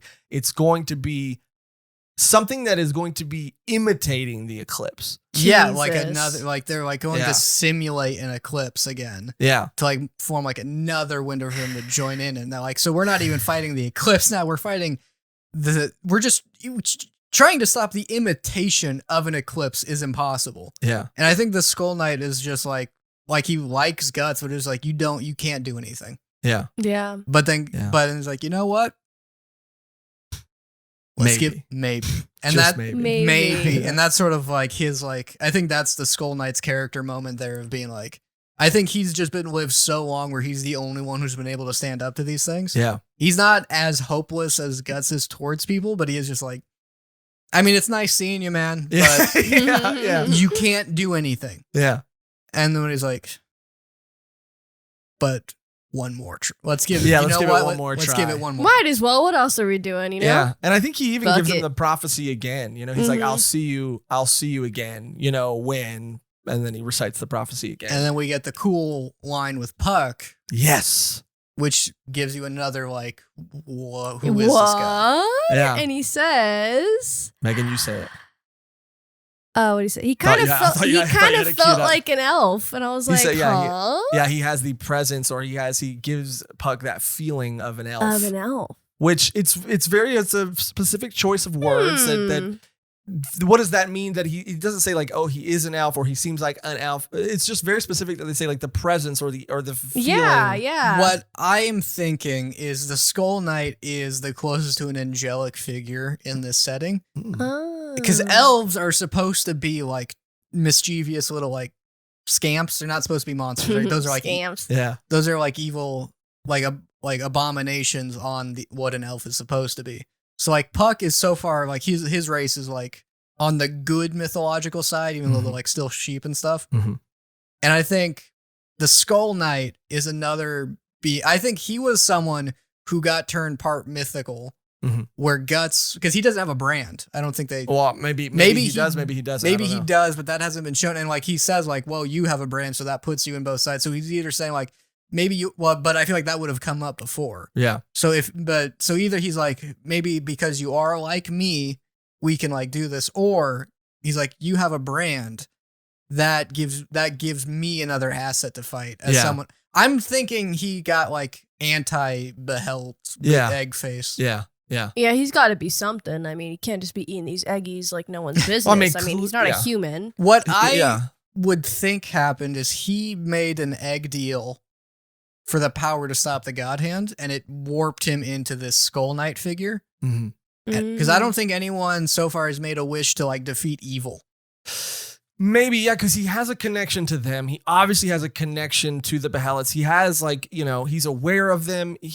I feel like he was human or mythical in some sense. Like maybe he was a human who was somehow part elf. I don't know. And maybe that's what gave him this like advantage during his sort of transformation or something. But he is not. There's so much still mystery that surrounds him, and he is not he wasn't, I don't think, a normal person. Whatever he is, he is an outlier. Like he is seemingly fighting for the side of good, Yeah, and against the God Hand. The other thing would be is we haven't seen any other like good mythical creature besides None. elves. Yeah, So- zero. It could be that Puck is like, oh, he seems kind of elfish because like that's like like a cousin of the elves, or there's like a group of creatures that we just don't get to see. Maybe because the God Hand's been killing them. There you go. I think that is the closest we can get. Maybe he's the knowing what elf we know. version of Guts. He does seem like he seems like Guts' end goal in a lot of ways. But I'm assuming that that's not his like real face. That's a helmet, and he's gonna look like a person. bless you. Thank you. Yes, you know. Sorry. I do think that. I don't know why you apologize. Yeah, I do think that you might be onto something, but I hurt. also think that he is. I mean, I don't know. There's just still so much. It's such an mystery. ambiguous Yeah. line of like he seemed kind of like an elf. Maybe he was just giving him like a compliment because he has good vibes. This guy That definitely got good honestly could be it. He's Yeah. like, that guy's kind of seem like an elf because he's kind of cool. Yeah. You know? If he me. has like an elf Yeah. way of like Pucky. talking, because he's very connected to the to mythologies. Yeah. Mythology. Yeah. You got there in the end. Yeah. So it's It was brutal, but you got there. I know. Maybe it's either the way he like talks and acts is like that's kind of like an elf, but no, he says he senses it. So yeah, I think he is a guy who is. If we're gonna put bets down, Yeah. my bet is he was a man who got anti-egg faced Mm-hmm. with the power to fight evil, and no one's thought of making that wish before, and that's why he's like the only person. Because normally they go for, and also you still have to sacrifice something you love. So if he like sacrificed a loved one for the power to like save the world, That would be interesting. That would be. If not, we'll just take that idea. Yeah. I do think something similar. He was, I think, someone who, similar to Guts, maybe is fighting the God Hand because of some sort of revenge quest, and he's been morphed into this mythological creature that is on. Maybe it's not as clear as like good and bad. But maybe he falls more towards a good side of things. But I do think that the Behelit was involved. He's eating them, obviously, for some reason, whether it's, like we said earlier, to sort of like tame whatever energy or beast or whatever is inside of him. I mean, I don't know. But this is what I love about it, is that we're given very little pieces at a time, breadcrumbs, and every breadcrumb we're given it leads us to so many more questions. Little answers, more questions, but enough to keep us reading and wanting to read. The Skull Knight story is the most interesting part about this series for me so far. I'm like, who is this guy? Yes, I'm right there with you. But they have their interaction. The very last sort of thing that happens is, this isn't super important to linger on, but Serpico and Jerome have a little talk, and it's revealed that Serpico, the knight that we all kind of like of the Holy Chain Knights, his mom was burned at the stake, and he was because he saves a kid whose father is burning, and there's this guy telling him like, well, if you don't help burn him, then they're gonna think you're kind of a witch too, or a heretic too. And so Serpico's like, no, he's been proven guilty. So that's another case of us seeing some good in him. And then the final thing that we see is we see a little bit of Farnese's childhood and how her bedroom window like faced the courtyard where they conducted all of their burnings, and she loved it. And she had fun out there. Like, she loved how when she would light the bodies on fire, the surrounding the watchers of the burning would just their shadows would dance and move. And she's like, oh, if I choose where I throw the flame, I control where the shadows dance or something. And it's just like, oh, this is not beautiful. This is horrible. Yeah, she really loves burning people. Well, it was also that too, where she was, partaking in it, and they're all like, oh, she's so good. Like, she's actually really into, finding the bad people and bringing people to justice. And she was getting like complimented, and she's like, oh, okay. Do another one. Yeah, I'm assuming she's gonna get possessed by a demon that she's gonna be one of the bosses he has to fight. Because I really don't see her redemption with this character. Absolutely not, especially because the last panel that we leave on in the final volume, which I think is volume 18, right, is her fingering herself by the fire. She's like looking, and she's like, she says a line, something along the lines of like, I'm not, like, this isn't wrong, or like, I'm not wrong for this, or for feeling this way. What did she see in the fire again? She saw like a corpse, or like it looked like a burn victim in the flame. Which if I have a theory for why that is. You care to share? It's because the burned bodies were in the fire. That's why she saw burnt bodies. Oh, well, yeah. I mean, yeah. And then she's like, I didn't think. Wow. Thought it was going to be something like more profound. Nah, Doug. But that is where we end. I mean, these 3 volumes. Oh my God. I'm so glad we eased into it the way we did, because this was heavy, man. Like, it shifted completely from this fairy tale to this very gory, violent, sexual, religious story. It completely changed gears. It's more dense. It's heavier. It was a lot more to unpack. So I'm glad we eased into it the way we did. Do you guys want to kind of share anything, how we're feeling now, so that we can see how that ends up turning out. I love that you've already given your thoughts on the Skull Knight. Maybe we'll get some more insight and information onto like who he is or what he was. But do you want to share anything about how you felt in these 3 volumes? Predictions, maybe? Predictions. I again am like, that's the beauty of Berserk. Like the story can just change from one thing to another, and like the characters can change and you see them grow or, you know, regress. But I again was excited to see this Bun character girl. I do not like her. So I'm curious to see, like, that's a good prediction how she could probably get possessed pretty soon, or something's gonna happen. Maybe she'll get a Behelit and she's like, I want to bring madness to everyone and torture people. That would be interesting. And we'll see if it is the God Hand doing all this work for the eclipse. Because I do want to say real quick, to your point, you just brought that up. I mean, this sub arc within the Conviction arc is called Birth Ceremony. Ew, awkward. So, and another thing the Skull Knight did say is that the Hawk will walk the earth again, or it's seeming to be that way. So there might be something to that she will come in contact with a Behelit, that she will make some sort of deal, that she will either accept it or she does kind of look like Griffith. Yeah. Maybe he's going to take her for a host. I don't know, man. Maybe. I mean, she obviously, but most of the men that are on her, like, you know, on her team, or even the people that are just like on, you know, watching, they don't respect her because she's not really all that great anyway at leading. She's or fighting. Ornamental sort of figure. Yeah. So maybe someone else rises up and says, like, you know, tries to take her out. I'm really betting on those 2 soldiers that we do like to do something in the next volume. Yeah, I'm hoping someone kills the torturers. Yeah. Oh, for sure. I hope it's Guts too. I hope it's Guts. Yeah, I hope they die. Really bad. Yeah, Cody, do you want to say anything before we end? No, I'm just I really like the breadcrumb story happening with Guts Jr. and the Skull Knight. Yes. And it feels like the more we get it, we're like getting into like that's what the story's going to be about. And that's what I'm more excited for. I 100% agree. I think that is, I mean, there was a lot of interesting things that happened in these 3 volumes. And like we said, a lot to unpack, but with what's happening with Guts Jr., the Skull Knight, and what's going to happen with this festival, I think when everything is going to come to a head, we know that all the pieces are moving. The Skull Knight said he's going to be there. Zod said he's going to be there. Everyone's going to be at the party. Everybody's going to be at the party. And it's like, you know, Eclipse 2.0. I don't know how these other characters are going to play into it. I think similarly, there could be something's going to happen with Farnese, but the other knights that we do like, I think are going to step up. They're going to hopefully survive. They probably won't.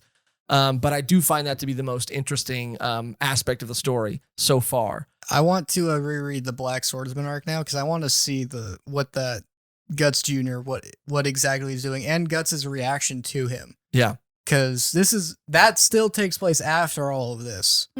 So does it? Are you sure? The Black Swordsman arc takes place after. Oh, okay. I didn't know if it did or didn't. Well, because he had the repeating crossbow and he just got that. I thought he had it previously, and then Rickard just said that he gave him like a 2.0 version of it. Oh, because there was another. I could have sworn, and I could be wrong, but I'm pretty sure there was another part in the Misty Valley sort of arc where he was using it. Well, at the end of the Black Swordsman arc, like the story didn't end, right? He just like gets sucked into the egg, and then he meets the God Hand. So I don't think that like I think that is like. That's like still going to happen in the future. Well, because I thought that God Hand encounter happened in the 2 years, because we see him after the 2 years, and I thought the Black Swordsman arc took place somewhere in that 2 years because the Black Swordsman arc was kind of like how he met Puck, and he's already known Puck. I thought he knew him already. And Puck came from the traveling circus that found Rickard and helped Rickard. That's how Puck and Rickard are connected. The Black Swordsman arc, I'm pretty sure, already happened. Okay, well, we'll find out which order, because that affects a lot of the way I'm thinking the story is going to go. Because if it's still going to happen later, that's like, okay, well, if Guts is in a position to make an egg deal, maybe he can make a deal similar to maybe a deal that the Skull Knight took, if that is the case. Yeah, because I know Guts gets some armor. So, that's the thing. And it looks kind of, And the Skull Knight got some armor. Yeah. So I'm I'm thinking. Because otherwise, they don't really explain how he just left the MC Escher world with the God Hand. Well, because he did leave, and remember he went back to the girl, and the girl was like, "You're my enemy, and I'm gonna set." Oh yeah, and he's like, "Yeah, go ahead, hate me, whatever, I don't care." Yeah, He's like, yeah. "Fuck." Yeah, and then yeah. Okay, all right, yeah. So we'll find out for part 3 where because that affects a lot of my idea of where this story. Can go. And I really hope to see the reunite with Casca and Guts, and maybe Casca regain some type of, Guts, sentient guts or brains, I should say. Look, I just really want her to come back. Guts has already proclaimed that he is not going to let Casca go once he gets there, leading me to believe that he ain't gonna get there. But he might. And we'll see what happens. But I don't know. I don't want Casca to die. But I feel like it ain't off the table. And nothing's off the table. Yeah. Nothing's off the table. That's the hardest part about predicting anything, because anything could happen. Yeah. What I really wanted to say, what my kind of closing thoughts were going to be, was just that so far I know we have 2 volumes left, the climax of this arc. But how I really felt reading this was that the Golden Arc Age made me understand Guts, but the Conviction arc is making me like fall in love with him. Like I'm seeing... Like, I understood why he was this person that was doing all of these things that he was doing. But the Conviction arc, seeing him having to constantly deal with everything, and how he's able, and how he's tormented by it, and how he's able to still keep pushing forward, how he's continuing to grow and continuing to be called out, and trying still to not only to get this revenge and defeat his enemy, but to be a better version of himself, to figure out what he wants, and to really to just be, I don't know if happy's the right word, but he's just trying to figure it out, man. And he's not graceful through that journey, but he's still pushing forward. And there's a little guts in all of us. And I really some bigger than others. Sure, Cody. Aw. I don't know what that means, and I don't want to unpack it. But I know this was a long episode. Stay tuned for the climax, for the finale. Part 3, the reason why we decided to do it 2-3-2 was so that we could ease into it, have a big chunk of it in the middle, and save 2 volumes for the end so we have more time to talk about the arc as a whole, what it means to us, how we felt about it, how much we enjoyed it. I think we are all enjoying it so far. Aspects of it we're enjoying more than other aspects on a case-by-case basis, but overall, it's a fantastic follow-up to the Golden Age arc. It's starting to live up to the same sort of hype that the Golden Age arc had surrounding it, but you're not going to want to miss part 3. Part 3 is where we're gonna give all of our in-depth thoughts, and we're gonna read some of your theories, meanings, and corrections. So leave comments on this video and clarifications. So leave comments on this video, even the part 1 video. We're gonna try to collect them, and we're gonna try to acknowledge and address and get to them in the part 3. But that is going to do it for a long episode of Volume 1, the Conviction Arc Part 2. Thank you, as always, for watching and listening. Shout out our wonderful, beautiful strugglers, our Patreon members. There we go. There you go. Yes, our Patreon members. We love and appreciate every single one of you. Your support means the world to us. We are branded with love. We are branded with love for you all. That's and anybody who's watching, supporting, liking, commenting, your support means the world to us too. We love you all. The only thing left to do now is to get out of here on our outro. That's always the same. It never changes. Cody's pointing to Megan, which means that Megan must have one. No, he always points to me. No, I thought that was it. We're branded for love. Branded for love, or Whip It Good, or Conviction arc, more like Spank Bank, because she got spanked. My God. And then there's a lot of sexual porn. ones. I mean, it was a sexual couple of volumes. Yeah, it was a sexual couple volumes. Yeah. Don't Sit on Blades. I mean, the list goes on. I feel like We're Branded for Love was a nice little. That was for the Patreon. That was a Patreon exclusive. Because we were giving them a shout out. This Spank you later.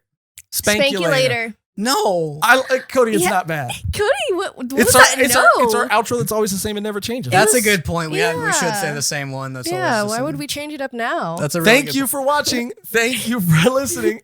Until next time, spank you later. Whip it. Whip it good. That was Right there. There we go. That was a long. Yeah.